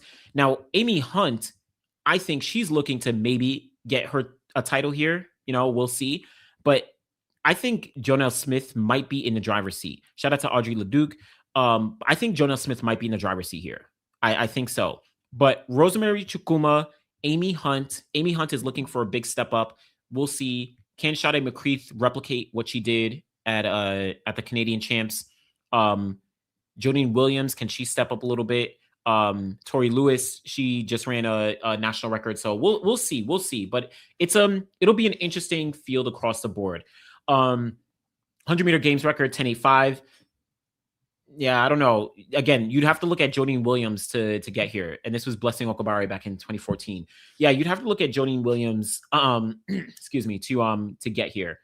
And again, with the weather and all things considered, it's probably not likely. But it also wouldn't surprise me. It wouldn't surprise me. So we'll see how that actually does play out. But yeah, shout out to the women's 100, men's 200. I'm excited for this. I'm excited for this men's 200. I'm going to be honest. I like this men's 200 meter field. I think, okay, how can I think about this? I feel like there's a couple guys missing. Oh no, I'm fine. I think Dambile is the favorite if Amy doesn't win the 100. The thing is, I don't know if Amy is a favorite in the 100. Jono Smith has been way more consistent than Amy, but and Daryl Nita pulled out. Okay, great. Like, see, I don't know. Is Zarno Hughes running the 100? I'm gonna be honest. I didn't even see if he's running the men's 100, but if he is, that's dope. But Dambile, he's a favorite in the men's 200. Like, Dambile is a favorite by far. I don't even. I'm gonna be honest. I don't even think it's close. Dambile has been able to show consistency throughout the entire year, right? Like, he has been able to run like sub 20. Well, he's run 19.7 twice now, right? And he's been able to only finish behind Kenny B, Noah Lyles, and let's see the Boho. So Dambile is by far proven that what he did earlier in the year, running the 19.7, beating out Brian Lavelle out in Africa. I forget again. I think that was Botswana. Like, Dambile already proved that was no fluke, and he's done it all around the world. Well, at least in Europe, all around, right? So Dambile is a favorite here. Now, I will say, Israel Ocon. Well, actually, a couple guys. Shout out to Aiden Murphy, 1988. Let's see. I think we're still looking for him to really replicate and challenge that, similar to like Dambile has. So, but shout out to Aiden Murphy. We'll see how he does perform. I think Israel Ocon, and I think, and my bad, maybe this is where Zarno Hughes came into the mix. I think Israel Ocon, I think Prince, and I think Zarno Hughes are probably the guys who are really in this mix. Now, shout out to Aaron Brown, always going to be in the conversation. Shout out to Udodi, who's actually been making some steady progress. Caleb Law, Justice Ortile. Like, there's some guys, but I think outside of Aiden Murphy, shout out to Aiden, but like, I think Dambile, Ocon, Prince, as well as Zarno Hughes, those are the guys to look out for. The reason I'm looking at Israel Ocon, obviously, he got injured at NCAA champs, but I wonder what his form is like now, right? If he is in some good form, Israel Ocon is very dangerous, like very, very dangerous. And yes, that's a question I had. So is he fully healed from his injury? Because y'all saw what he was doing at NCAA champs. Like, Israel Ocon is dangerous. So we'll see. Now, Prince is also making some progress. This 20.01, which he ran at the Doha Diamond League, I think, that was a big shock. But I don't know, man. Prince is someone who has a lot of potential. And actually, this is wrong. Prince is from Botswana. I apologize. I'm like 90% sure Prince is from Botswana. That is a mistake on my part. And someone could cross-check me. I'm pretty sure Prince is from Botswana. But yeah, we'll see. But yeah, Prince, he should be someone. Okay, interesting. Ocon is not running at Commonwealth. I thought he only pulled out of the 100, and he is running the 200. From what I remember, I saw some tweets, I saw some comments that he is running the 200, but he was mistakenly put in the 100. Someone could cross-check. Okay, his hamstring hasn't healed. Okay, well, that sucks then. Well, is what it is. Shout out to Israel Ocon, but shout out to Prince. Prince is going to be a problem. Zarno Hughes has also been doing very well this year. So this is what I really keep an eye out for those guys. Now, 19.80, that's the record for Commonwealth Games. Dream Richards ran it in 2022 to win. I don't think multiple men could take this down. I don't think multiple men could take this down. But I think, yeah, Dambile, all things considered, Dambile has proven that he's run 19.7 multiple times this year, and not only at altitude, right? He ran it up in Europe. So Dambile, I think, is the only one who's like in contention to take this down. I'd like what Zarno Hughes, he's not in that form, right? He's not in his personal best form. Israel Ocon, if he was healthy, then maybe. Prince, though, like, who knows? He can have like a big breakout, but I think 19.80, like, nah, only Dambile, he's the only one I would actually consider for that. And yeah, I'm also not even sure. Excuse me, I'm not even sure if it's I'm not even sure if he's in that form right now, or like with the weather. But we'll see. Okay. Oh yeah. Dambile ran the 19.7 out. I mean, at Doha. Regardless, he's proven himself across the year. You know what I'm saying? Like, is what it is. So yeah, I'm not expecting Dambile to run this 19.7 again, but I think like you can't bet against Dambile here because he's proven himself against like anything he could this year. Only if Letsile was in this race, then you'd be like, okay, you know, he's going to probably take him down. But like, nah, Dambile is the guy to look out for here. Just I'm not too worried about 19.7. I don't know. I don't think he's going to run 19.7 unless we get some really good conditions again. But shout out to the men's 200. Now let's take a look at the women's 200.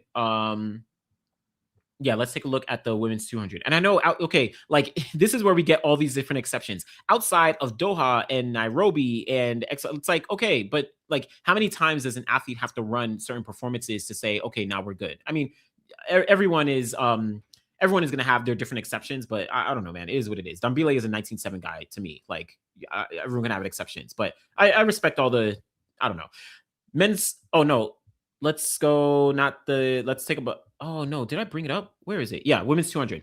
So this is where Adeja Haj should be running. From my understanding, she is not running the 100. She's only running the 200. Now, I mean, this field is not that high quality behind Adeja in terms of like times and stuff like that, but it does get interesting. But Adeja Haj is the clear favorite. I think the only question is like, what kind of damage does she do to this field? She ran the 21.68. She also ran 21.7 behind what do you call it? Behind Julian Alfred in Monaco. Adeja Haj is a class of this field. Can she just win the title? And what does she do? What damage does she do to the field? Again, whether considering the 200 start in a couple days in the middle of the week, but like all things considered, yeah, I think this will, even with the weather, I'd be surprised if Adeja doesn't dominate this. 22.02 is the game's record from back in 2022 by Lane Thompson Hira. Yeah, like I think Adeja gets this. Now, I will say I can imagine some other women. Maybe not. No. No, I can't. I was gonna say I can imagine some other women getting under 22 seconds, but I'm gonna be honest, I can't. Someone in theory could, but like I'm not gonna bet on it. So Adeja Haj, she should get that record, and she should. My bad. My internet cut out for a second. Apologies about that. If it does cut out for a second again, I'm gonna switch back my. I'm gonna switch my my internet. But sorry, was just saying Adeja Haj, she should clearly get the record. Maybe someone could get under 22 seconds, is what I initially thought, but I actually don't think so. It wouldn't shock me, but I don't think so. Behind Adeja, though, it does get interesting. Alana Reed, she actually has been having a decently good year. Audrey Leduc, you know, relatively consistent, you know, in the 100, 200, like relatively. So we'll see. Rosemary Chukuma doubling up. She's someone to, you know, never count out. Success is having a very big year, right? What does Success do after? Not bad. I think this, hold on. Let me pull this. She's not from Nigeria, right? She's from, United Kingdom. Hold up. Did this update? Hold up. Why did it not update? Let me just refresh this very quickly. Let me see here. There we go. Okay. My bad. I don't know why. I'm gonna be honest. I pulled all the data and I just like aggregated it using ChatGPT real quick because I was like, let me just like put the things out. But so that's why it maybe pulled like where their family was from. Is what it is. Shout out to Success, Edwan. She's going to have a she's going to be. I'm excited to see where she what she's going to do here because this is going to be maybe her biggest test. Yes, she beat out Amy Hunt at the UK Champs, but like this is her true biggest test. You know what I'm saying? So we'll see how Success actually does. Yes, AI is trash, ChatGPT. But I'm gonna be like, I know people gonna come at me for using AI. This is all I did because listen, I don't like for all my things, like I don't use AI as much, but like just for aggregating things, what I did was because the Commonwealth Games website, look at me defending myself. Commonwealth Games website doesn't give you enough. Like I just don't like how it looks for me to actually talk through it and present. So I just took like all the athletes and looked it up and, you know, just like poured it all into ChatGPT to just like, because this gives you like their it gives you like their personal best and season's best. And then I just told it to just list out the athletes who I had selected. So work with me, but is what it is. So yeah, success. Lavanya Williams will be interesting to see how she actually does. What do you call it? How it actually does. How she actually does here. In the 100, she's been having a good year, but in the 200, I guess it's been a little. I still have question marks on her potential to a degree. I feel like she has a lot of potential, but I'm unsure of where that might take her. Ashanti Moore, yeah, she obviously did well last year, getting 2 world champs for Jamaica, but again, this year hasn't been as great for Ashanti Moore relative to last year. She's been decent.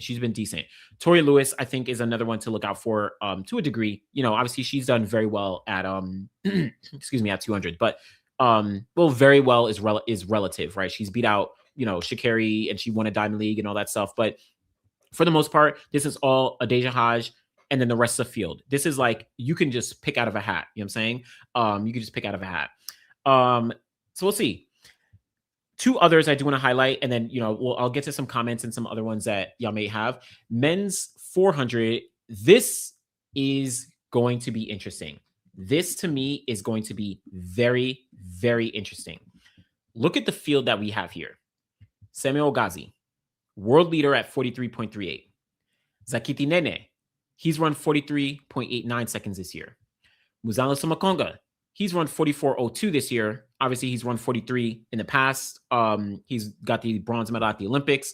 He's run 43 seconds a bunch of times. And he just ran this 44.02, so he's in form. Christopher Malice Williams, I think this 44.30 came earlier in the year, if I'm correct, at the Tom Jones Memorial, maybe. But obviously, he's on the cusp of breaking 44 seconds. He's run a little bit more low key this year. Lavanya is from Jamaica. Where did it say? My bad, y'all. Blame AI. I don't know why. I don't know. I'm sorry, y'all. I'm sorry. Yes, Lavanya Williams is from Jamaica. So Christopher Miles Williams, Lyth Pillay. Now Lyth Pillay is back after World Relays, where he ran that 42-second relay split. He picked up an injury and he took a couple weeks off, maybe like almost 2 months. Then he jumped back and he ran 44 mid, like 44.5 or something along those lines. So he's back into like some good form. We'll see.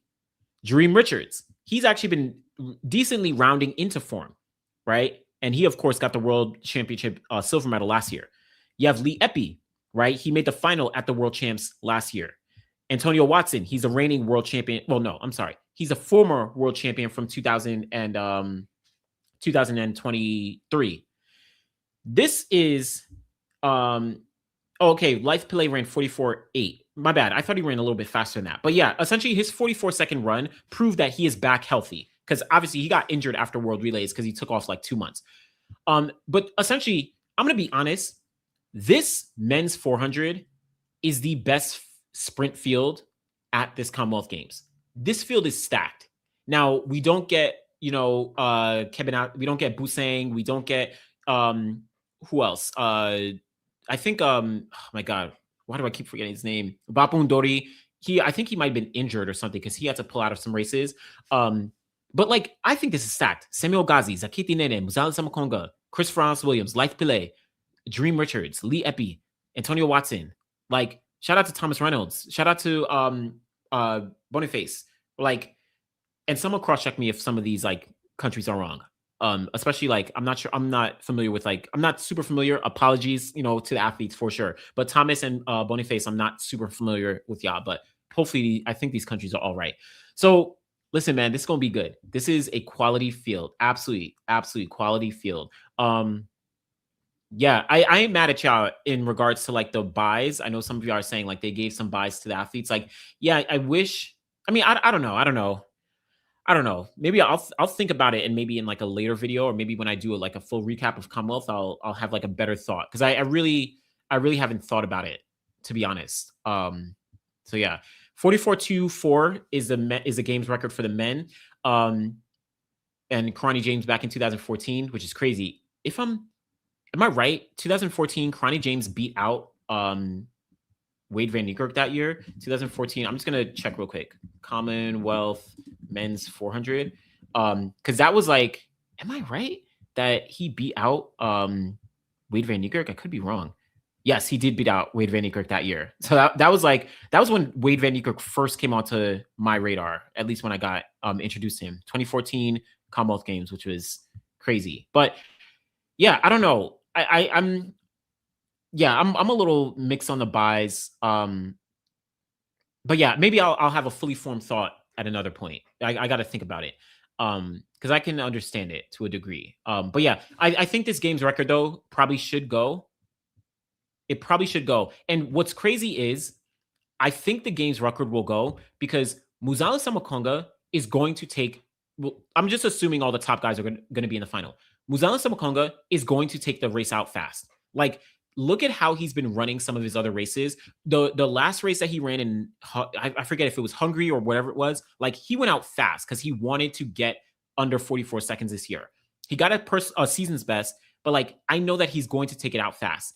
But then that's going to drag guys like Zakiti Nene, right? That's going to drag him.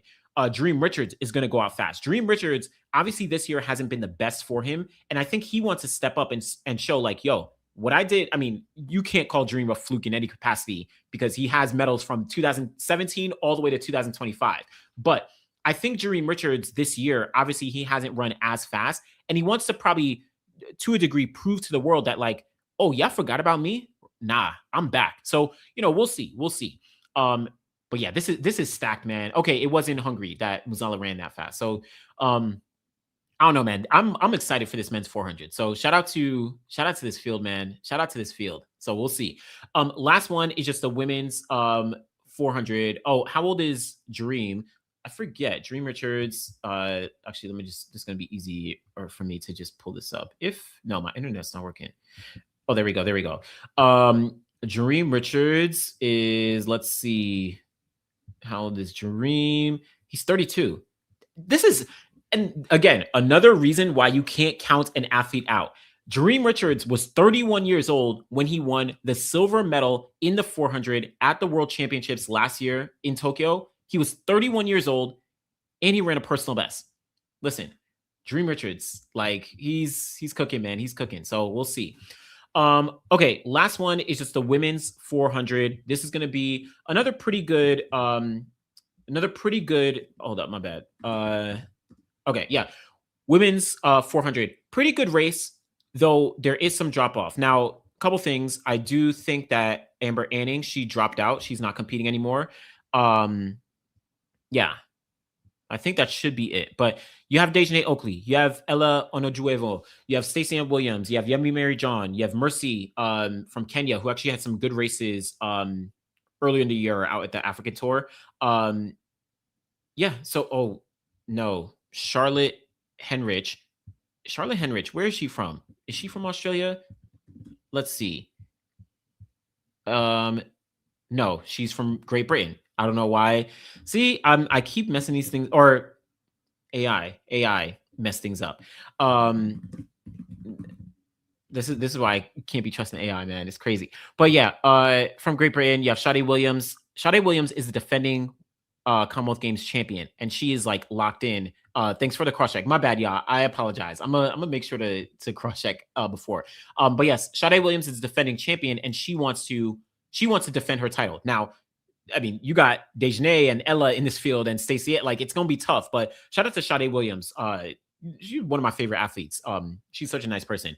But Dejanay Oakley is the class of this field, and she just signed a professional deal with On. So, like, it's going to take a lot to be out Dejanay Oakley.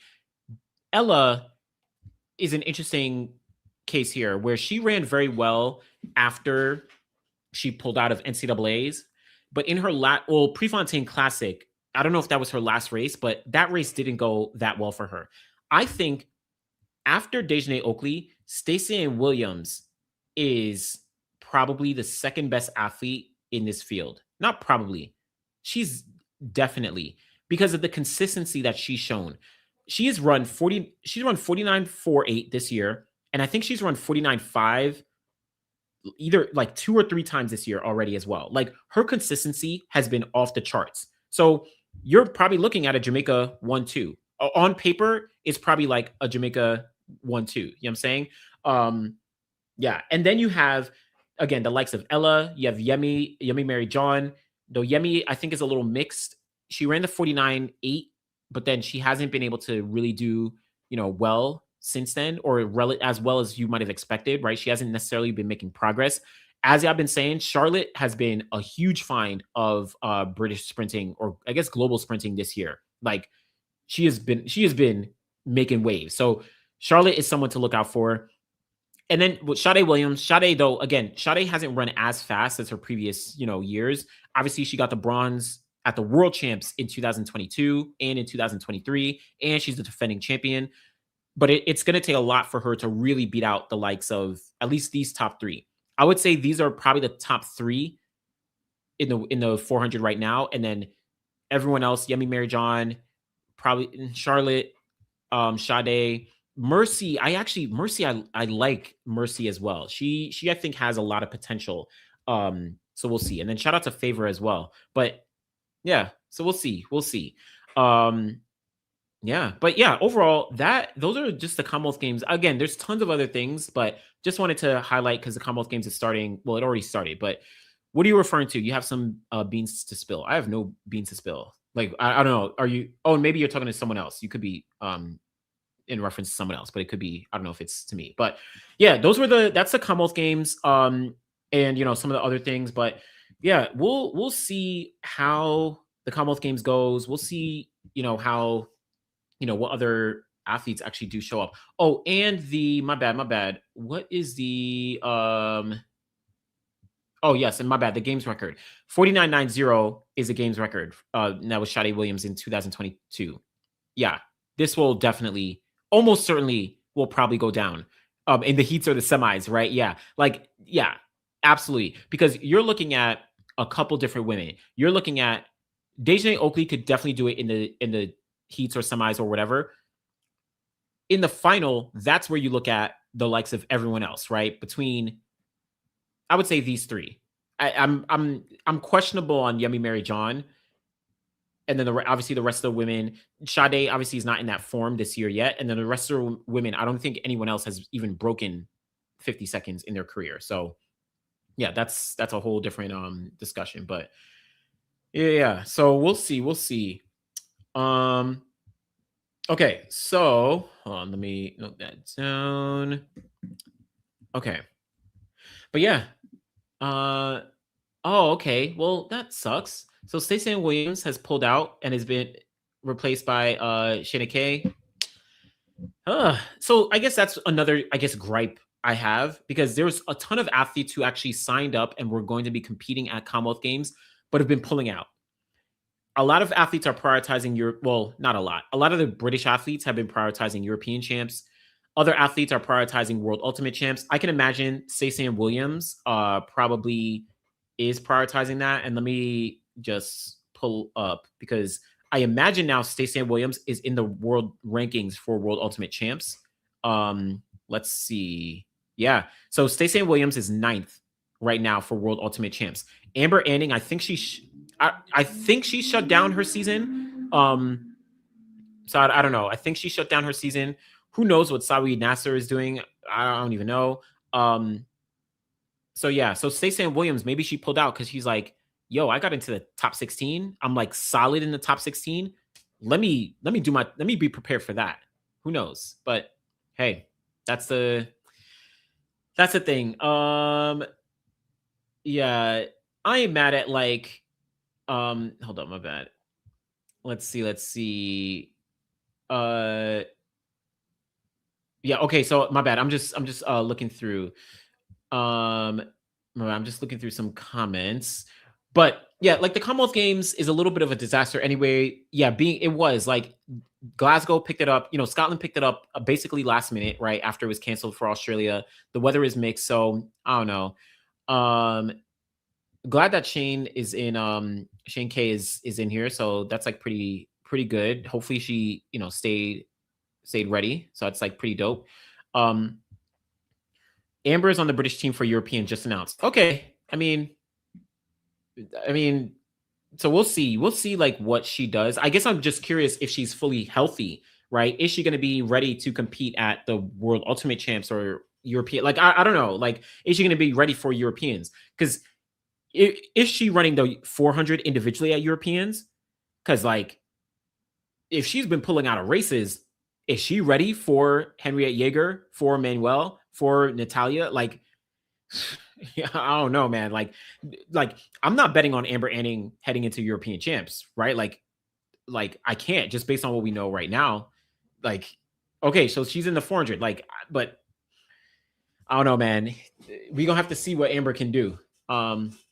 Shane K reminds me of Cherokee Young. Yeah, maybe. I need to get more familiar with Shane. Amber could have used it as a warm up. Yeah. Matthew Hudson Smith, he pulled out. Emerald, I don't know. Anderson, hey, I don't know, man. I don't know. And my bad for saying I don't know that much. Let's see. They also chopped off half the sports at the Commonwealth Games. Oh, I didn't even realize they had cut out a whole bunch of sports. I think I'm gonna be honest. I would not be surprised if Commonwealth Games does not occur in whatever it is, 2030. Right? I know it's slated for India, if I'm correct. I would not be surprised if it doesn't happen.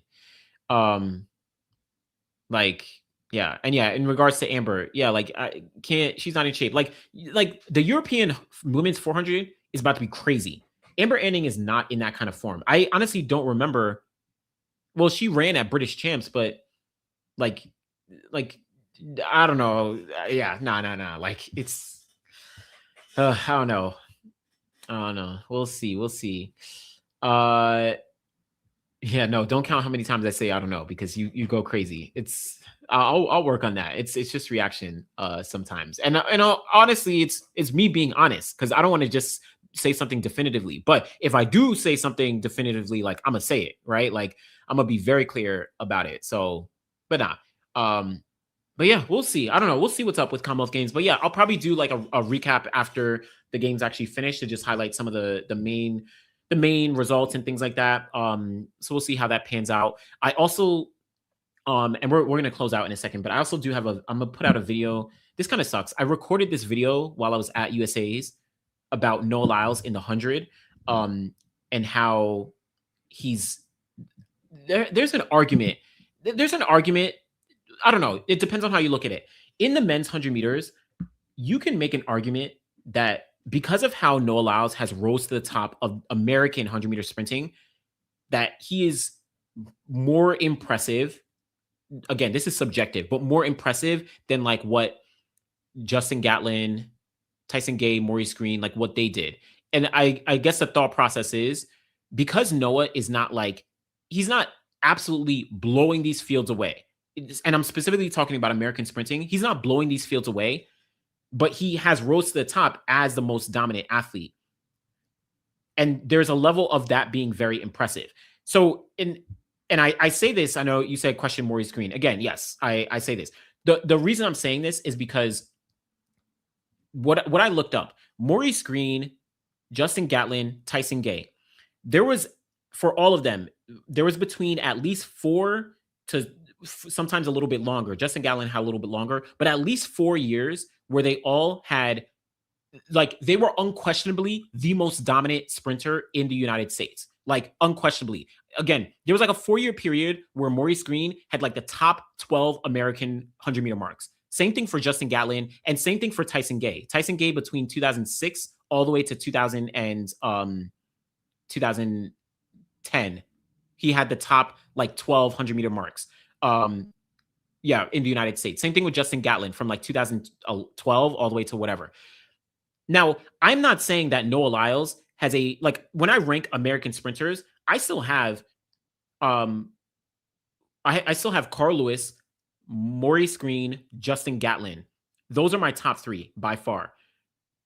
And I think Noah Lyles surpassed Tyson Gay for me. But all of that is to say, I don't rank Noah Lyles all time in terms of American sprinters ahead of Carl Lewis, Maurice Green, or Justin Gatlin or anything like that. But what I'm thinking about is the ability to rise to the top and be the most dominant sprinter of a generation without actually having those dominant performances, right? Without having, like, Noah has never had like I don't ever think he's had like the top 5 marks in American, during a time period over the past couple years, in America, right? Like, I don't think he's ever. I was looking back at like his wins at USA's. Like, he only wins. This was actually his biggest win in 2026. He won by like almost a tenth of a second. In previous, like 2024, he won by like 300ths of a second or something like that. You know what I'm saying? So that's what I'm thinking about. Like, it's impressive to have an athlete become one of the most dominant without having like all-time performances. And this almost is like a Donovan Bailey back in the mid 90s when he won gold in 95, gold in 96, world record. Like, Donovan Bailey he didn't have like the most like performances and times ahead of, like Frankie Fredericks and Otto Bolden and Linford Christie and Dennis Mitchell during that time. Now, he did get the world record, obviously, but like the depth of performances and the amount of wins across the board, Donovan Bailey didn't have that crazy dominance, but he was able to rise to the top as the most dominant sprinter, despite not being like insanely dominant year in, year out. So that's why I'm like, I feel like Noah stands out. Like, it's pretty impressive. Donovan Bailey, it like, that's pretty impressive to me. So yeah, but yeah, I think all time, yeah, exactly. Yeah, Noah gets a lot. He should get a lot of credit. He should get a lot of credit. The men's 100 meters has had no alpha since 2017. And to be honest, Noah fits for America, but he is a lesser athlete than Green, Gatlin, Tyson. He is a 200 meter specialist in a 100 meter soft era. I don't know. I don't know if the 100 meter era is soft. I don't know. I don't know if he's 100 meter. I don't know if the 100 meter era is soft. I think in terms of like pure talent, Noah Lyles obviously is not as great as Maurice Green, Justin Gatlin, and Tyson Gay. And he never had as much like absolute dominance as those guys had at their peaks. But I think it's impressive that he is able to stand out and become a very dominant sprinter. And I'm specifically speaking about American sprinting. I'm not comparing, because once you start talking about world global sprinting, like, Noah Lyles is not even close to Maurice Green. He's not even close to Justin Gatlin. Like, you can make an argument. You can make a better argument. I have Noah Lyles ahead of Tyson Gay all time in 100 meter sprinting, but like, I don't know. You can make an argument there. But yeah, I also don't agree that this era is soft. Like, it's not soft. This era, what? I just saw the stat. We had like, how many athletes right now? I'm gonna bring this up on the screen in a second. Let me see. How many athletes right now have gone under what do you call it? 10 seconds in the 100. Like, it's crazy. It's my bad. This year, what is it, like 30 something athletes under 10 seconds? And I know the 10-second barrier is not like it's not like what it used to be, but yeah, like, you have 44 athletes under the 10-second barrier this year, just this year already, and we're not even done with the year. The reason why you can't call this era soft is because you have a lot of depth. You still have a significant amount of depth when talking about the men's 100 meters across the board. Like, you have a lot of depth. Yes, you don't have. This isn't like I'll just close it. This isn't like the the 2012 Olympic final where you have Tyson and Justin and Asafa and Johan and Usain Bolt. But like I don't know, man. Like, I don't know if you need to. I don't know. I think there is insane depth. I also think that I'm trying to think. I'm trying to think of it as it stands. Like, for any given year, think of how many times Usain Bolt and Tyson Gay raced during like their peak years on the circuit. Actually, was it only 3 times that Usain Bolt and Tyson Gay raced during the Bolt era, right? New York City in 2008. Then you get to 2009 World Championships, and then you get to 2010 at the Stockholm Diamond League, right? How many times did Usain Bolt race Tyson Gay? How many times did Usain Bolt race Johan Blake, right? And then 2012, yeah, but I'm gonna be honest, 2012 Tyson was already kind of like, yes, he ran 980, then he got banned, but like I'm thinking of like peak Tyson. Like, we didn't get peak Tyson and peak Tyson and Usain Bolt in 2008, 2009. We really didn't. We only got it in the 2009 final. You can also say the same thing about like Johan and Usain, um, more than actually just okay. Sorry. We're just actually just 4 times, right? And to be clear, right? Tyson and Usain Bolt, I think they raced 5 times between 2008 and like 2015, right? Because Tyson was in the 2015 World Championship final. He also was in the 2012 Olympic final. But like, and I know that Olympic final is like the greatest race, but like Tyson wasn't a 971 runner, right? Like he wasn't in that form. So, and I know even like Justin Gatlin, because remember, Justin Gatlin didn't run 9.7 on for the first time in his return until that 2012 race. He ran 9.79, right? So I know like in hindsight, that is the fastest race in history, but I also think we need to contextualize things, right? Like Asafa Powell wasn't 9.72 Asafa Powell. But and it's not to take away from that race, but what I'm trying to get at is the idea that Usain Bolt and Tyson Gay, the only time they raced at their pure peaks was 2009, right? Okay, yes, and this is exactly what I said, right? 2008 New York City Grand Prix, 2009 World Championship Final, 2010 Stockholm Diamond League, 2012 Olympic Final, and 2015 World Championship Final. Those are the only times that Tyson and Usain race.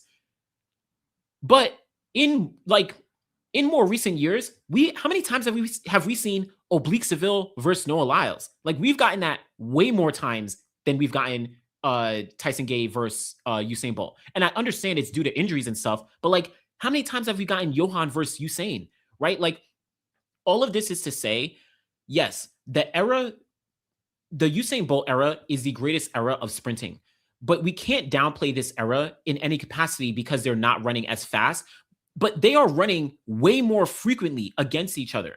Like they are just racing way more frequently against each other on the circuit. And I actually think that makes things, you can argue that makes things even more impressive, right? Like that's a thing. That's a thing. Yeah, Bolt and Gay raced a lot in 2005 and 2007, but Bolt in 2005 and 7, like, well, specifically we were talking about the 100, but then also Bolt in 2005, 2006, 2007, that was not Bolt of 2008 and forward, right? Like you understand the differences between, because 2006, I think Usain Bolt and Xavier Carter raced like 2 or 3 times, but like sure, I think Xavier Carter never lost to Usain Bolt, but like that wasn't Usain Bolt that we know of today. You know what I'm saying? Like I'm talking about the era that we consider the greatest era of sprinting, the Usain Bolt era from 2008 all the way to effectively 2016, 17, right? Like that was the era.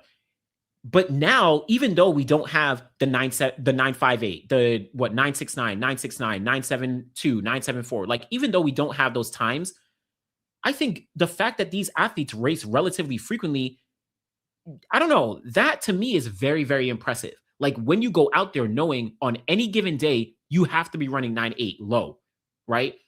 The fact that Ajayi is out here running 9.84 and Oblique Seville is running 9.88, like that to me is crazy. And yes, you did get some of those races, but like, I don't know, man. I don't know.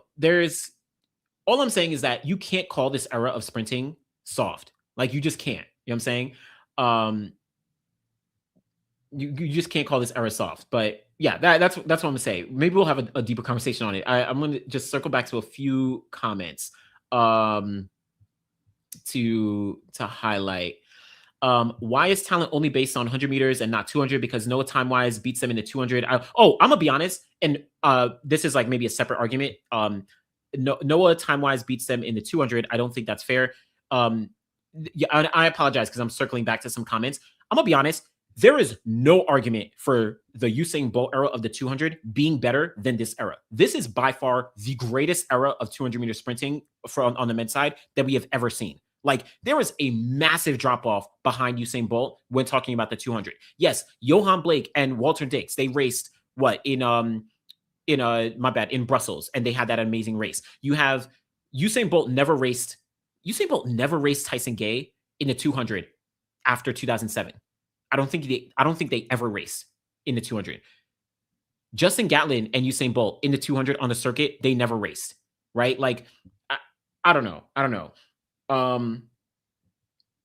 I'm even trying to think of like some others. Like I know Johan Blake and Tyson Gay, they raced in 2010 a couple times. Tyson Gay and Walter Dix, they raced a couple times. But like this era of 200-meter sprinting bodies any other era, like any other era. You know what I'm saying? So yeah, I don't know, but my bad. If that, I know that comment might have been in relation to something else, but yeah. Just to bring up, this era is not soft on times, but none of these guys are showing up at championships and running 9.7s or 9.8s that they'll run through the season. That's fair. That's fair. That's fair. Okay, that's fair. Let me think through this though, because and I'm gonna go through some other comments before I close out for sure. In 2000 and so Bolt, obviously he did every single time. Johan Blake had a very short career, right? He ran 9.75 in 2012. Cool. Justin Gatlin, he always showed up, right? Ran the 9.7 in 2012, 2000 and Justin Gatlin only ran 9.7 at World Champs or Olympics once, right? Because he didn't do it in 2013, didn't do it in 2015, didn't do it in 2016, and obviously 2017 and 2019. But Justin Gatlin shows up. He runs a 9.8s. Tyson Gay, he ran 9.71 in 2008. Asafa Powell never ran 9.7 in a final, right? Like, obviously, I don't know, man. Like, outside of Usain Bolt, how many times was 9.7 run at a global champs? Like, outside of Usain Bolt and then Johan Blake in 2012, right? But yeah, but I understand the point, right? Like, I'm not saying that this era is better than the Bolt era. I just think there is no world where you can call this era soft in 100-meter sprinting, right? So yeah, only twice Bolt and Gatlin faced 200, and that was 10 years apart. Yeah, 2005 World Champs. That's when Bolt was in lane 1 and he pulled up, and then 2015 World Championships. That was it, right? Because Justin didn't make the 200-meter final at the Olympic Games in 2016. So yeah, Johan's career can be summed up in my first and second semester. It was short, man. It was short. Okay, let me just circle back to a few other comments, and then I'm gonna close out. But Noah, without a doubt, is the face of this era and push boundaries. His mentality is insane. Yeah, definitely. Yeah, what is a 100-meter soft era? Because no world record has fallen. Less 9.7 runs. What does that mean? Yeah, like this era is not soft. Bailey said he didn't care about. Well, I think you're Diamond Leagues. I'm assuming you're referring to like circuit races. Only major championships. Yep. That's fair. Is there any news about Jordan Anthony? Yes, Lance Brahman. I don't know. This wasn't in the interview that I did with him on the Cities Mag YouTube channel, but I either before or afterwards, because I was telling him like, so as I've been saying like on here, where I think Jordan Anthony, all things considered, has been doing pretty well. Like he's been pretty consistent, right? He's been running 9.9s relatively consistently.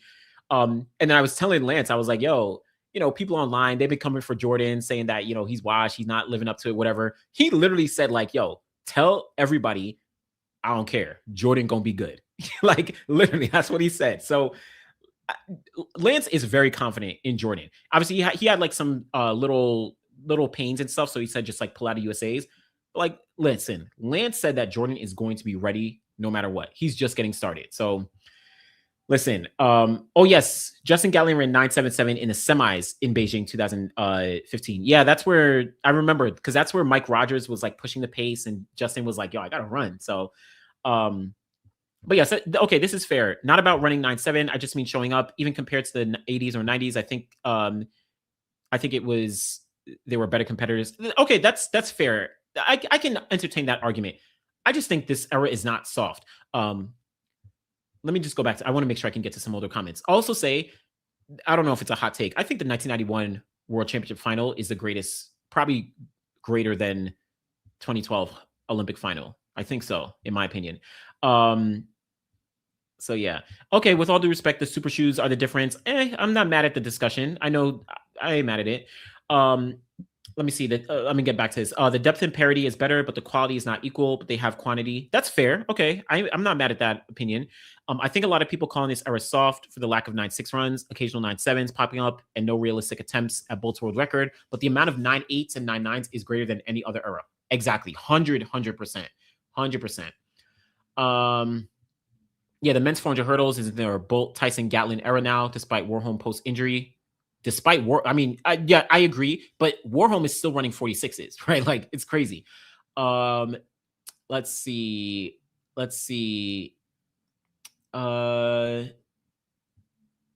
let me see. Oh yeah, okay. So why is the quality deemed less than? Was the previous era running their PBs every time? No. I agree. I agree. Like it shouldn't be considered less than. Though I do think the Bolt era was, all things considered, probably better, but like this era is not soft. Um and I think too many people are disappointed with the prospect of the advancements of shoe technology, track improvements, nutrition, training, etc., but not changing the all-time list dramatically. Yeah. That's fair. That's very fair too. People are like disappointed that like all these things came into the sport and have made things, improve, but like we haven't seen, Bolt's records broken or 9-6 runs. So no, that's fair. Interesting. You say rounds were easier back then. Maybe. Preach. Hey, it's just my opinion. I respect different opinions though. Um, depth and my bad. Depth and parity era versus absolute barrier era testers. Okay. Yeah, imagine Tyson ran 9.71 in a 100-meter race and got beat by 6 to 7 feet. It is crazy. I always wonder if 4 rounds exist today, if we see different results in medals and in faster times. I think athletes would adjust. I don't think we would see drastically different results. I think athletes would adjust because the coaches would also have been able to adjust their training and all that stuff. It's just like we've seen four rounds for literally decades, and athletes have been able to still make progress regardless. I think these athletes would have just adjusted. That's my opinion though. Let's see. Okay, I'm gonna scroll down a little bit. My bad if I'm missing. I know I'm missing a bunch of comments, but let me just get to some things. Yeah, that's what I said. Gatlin ran 9.79 in 2012. That was the only time he ran 9.7 in a final.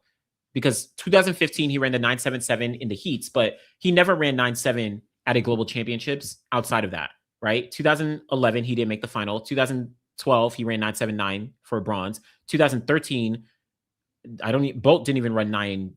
Oh no, Bolt ran 9.79 to win gold. 2015 Bolt ran 9, or I could be wrong, but Bolt ran 9.7 in 2015. But Gatlin was just behind in 9.8 whatever. 2016 Bolt didn't even run 9.7. He ran 9.8, 9.81 or something. And then 2000, Bolt ran 9.77 in 2013. My bad. But Gatlin ran 9.8 something. My bad. Yeah. 2015 was 9.79. Yes. Okay. Got it. My bad. I knew that one of those was close. And then, 2016, he ran 9.81. And then Gatlin in 2017, he runs 9.93 or whatever it was, or 9.91. Right. And then he runs 9.85 in 2019. So yeah, I don't know. It is what it is. But and that's not to say, like, I think Justin Gatlin is obviously one of the greatest. Like he's like, you can't deny Justin Gatlin and what he's done. But just to the point of like running 9.7 at global champs, it's really only Bolt, Johan, Justin. It's and then Tyson, obviously. But it's not like we saw consistent 9.7s from all the guys who were capable of 9.7s. What do you say? What are you saying? Okay, so all right, I'm about to close out in a minute.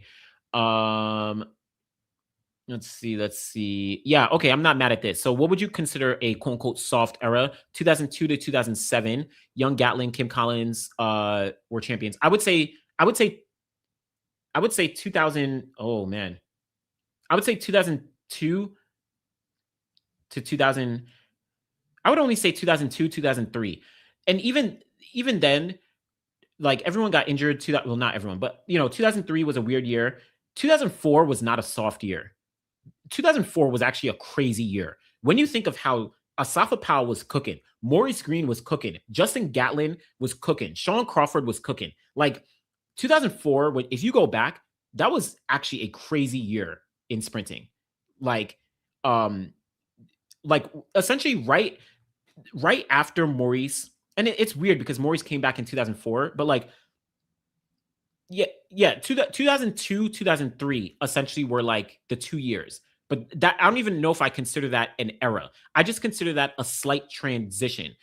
Yeah, Maurice Green was injured in 2002 and 2003. And then obviously you had what's his name? Tim Montgomery, like he got banned, like all that. But Yeah. So it is what it is. All right, I'm gonna start to close out, but I'll close out with this last question. Last question. If your life was on the line and you need to win a 100-meter race, who are you picking to run for you, Gatlin or Gay? I'm probably picking Justin Gatlin. The thing, well, okay, I'm gonna be honest. This is a hard question. Like, and okay, yes, I think healthy. This is the thing. Healthy Gay, yes. The reason I went to Gatlin is because of his longevity. But Tyson Gay from 2006 to 2009 was like I think Tyson Gay 2006 to 2009 was better than Gatlin. Like, and that's like peak, right? Like, I like, bro, Tyson Gay in 2009 was ridiculous. Like Tyson Gay in 2009 to 2010, my bad. Like 2010, Tyson Gay probably ran his best on paper 100-meter race at the London Diamond League, I think, right? Like whatever it was, like 978 into a headwind or something like that. But like the fact that, yes, Tyson Gay 971 at the championships, it's crazy, crazy. And then to come back a year later in 2010 and still go crazy. Yes, 978 into a headwind. That was probably like converted his best 100-meter race. You know what I'm saying? Yeah, these life or death questions in track. I think I'm picking Tyson Gay. I'm confidently picking Tyson Gay if you're saying at their peak. Now, I would say at their peak, Tyson Gay. That's my answer. But I would say if you're saying in like 3 out of 5 races, who would be your pick? Then I might lean towards Justin Gatlin. I feel like Justin Gatlin, like he just has the longevity. Because even obviously he had his ban, and I'm not even thinking of like forget 2005 to 2019, right? I'm not even considering that because he had his ban in the middle. Just take Justin Gatlin from 2012 to 2019, right? That's 7 full years. Tyson never had that full longevity in his career. He essentially went 5 years, right? To at his best. 2006, 2007, 2008, 2009, 2010. That was Tyson's peak. Now, yeah, he gets injured 2011, 2012, he's cheating. 2013 he's cheating, right? So all those don't count. So peak athlete, I'm picking Tyson Gay. Like, yeah, I'm picking Tyson Gay. But if it's like 3 out of 5 races, I'm picking Justin Gatlin. That's what I'm thinking about. You know what I'm saying? I don't know why you shocked. I don't know. I think I made a good case for it.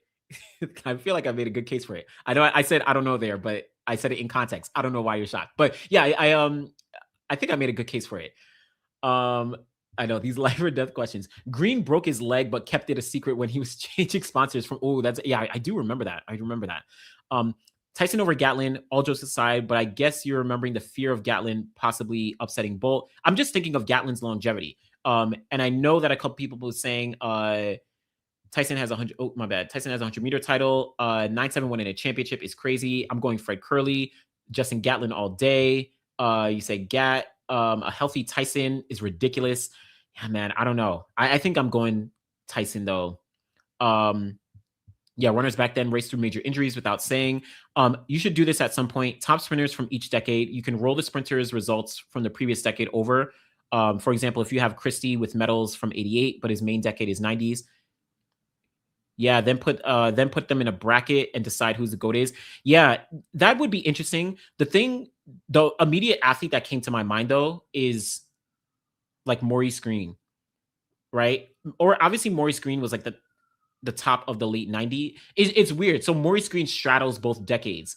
I'll think through it. This maybe we'll workshop this. I'll think about this because, for example, like Carl Lewis, he was obviously the 80s, but then also bled into the 90s. But he is not like Maurice Green is and Carl Lewis are not the same generation, right? And like Frankie Fredericks and Maurice Green are Frankie Fredericks, Maurice Green are not really the same generation in terms of the 100, right? I know Frankie Fredericks made like the 200-meter final in 2004, but like that aside.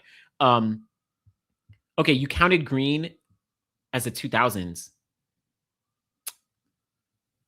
Yeah, okay. I guess that's fair for the decade. Yeah, okay. And then you include those performances in the 2000s. That's fair. That's fair. Okay, that's a good thing to think about. Given the context of the season, is 2015 100-meter final the greatest choke in track? In track? No, not in track history. There's like other great chokes, but like I think in context of the season, maybe it's a big it's a big loss. It's a big loss. But yeah, I can hear that. Um, but yeah, Tyson ran past a full speed Gatlin. Tyson and Gatlin never raced together at their peaks, though. They never raced together at their peaks. So like I can't I they never raced at their peaks. So that's the thing. Um, yeah, Gatlin may not be as fast, but he wins races. Yes, but Tyson also like go back and watch like races from the 2009 and 2010 season from Justin Gatlin. I'm from Tyson Gay. Like he also wins races. Like Tyson Gay went crazy. That crazy. You said greatest choke is El Guru's 1500 meters. That was a big. He was highly favored. He was highly favored. Kashane in 2024 is not even close to being a choke. I don't even think that's a choke at all. I think Kashane did really well in 24. But yeah. Well, okay, and this is going to be my last couple comments. Who won between Gay and Tyson in 2013? Yes, Tyson Gay won, but Tyson was cheating during that year. To the 2012, 2013. Like Tyson Gay was cheating. He won. Tyson Gay You can argue. Well, I mean, he was cheating, but like he had like that 2013 USA Championships was like Tyson Gay went crazy, but like that's why he got banned, right? Like that's why he got banned. So I don't know. Okay, all right. I'm gonna head out because we've been over 2 hours. Okay, my bad. You just don't remember. Yeah, it was Tyson. Tyson Gay went crazy at USA's in 2013, like crazy. Like he went crazy, but literally right after USA's he got banned in 2013. So so yeah, all right, last comment.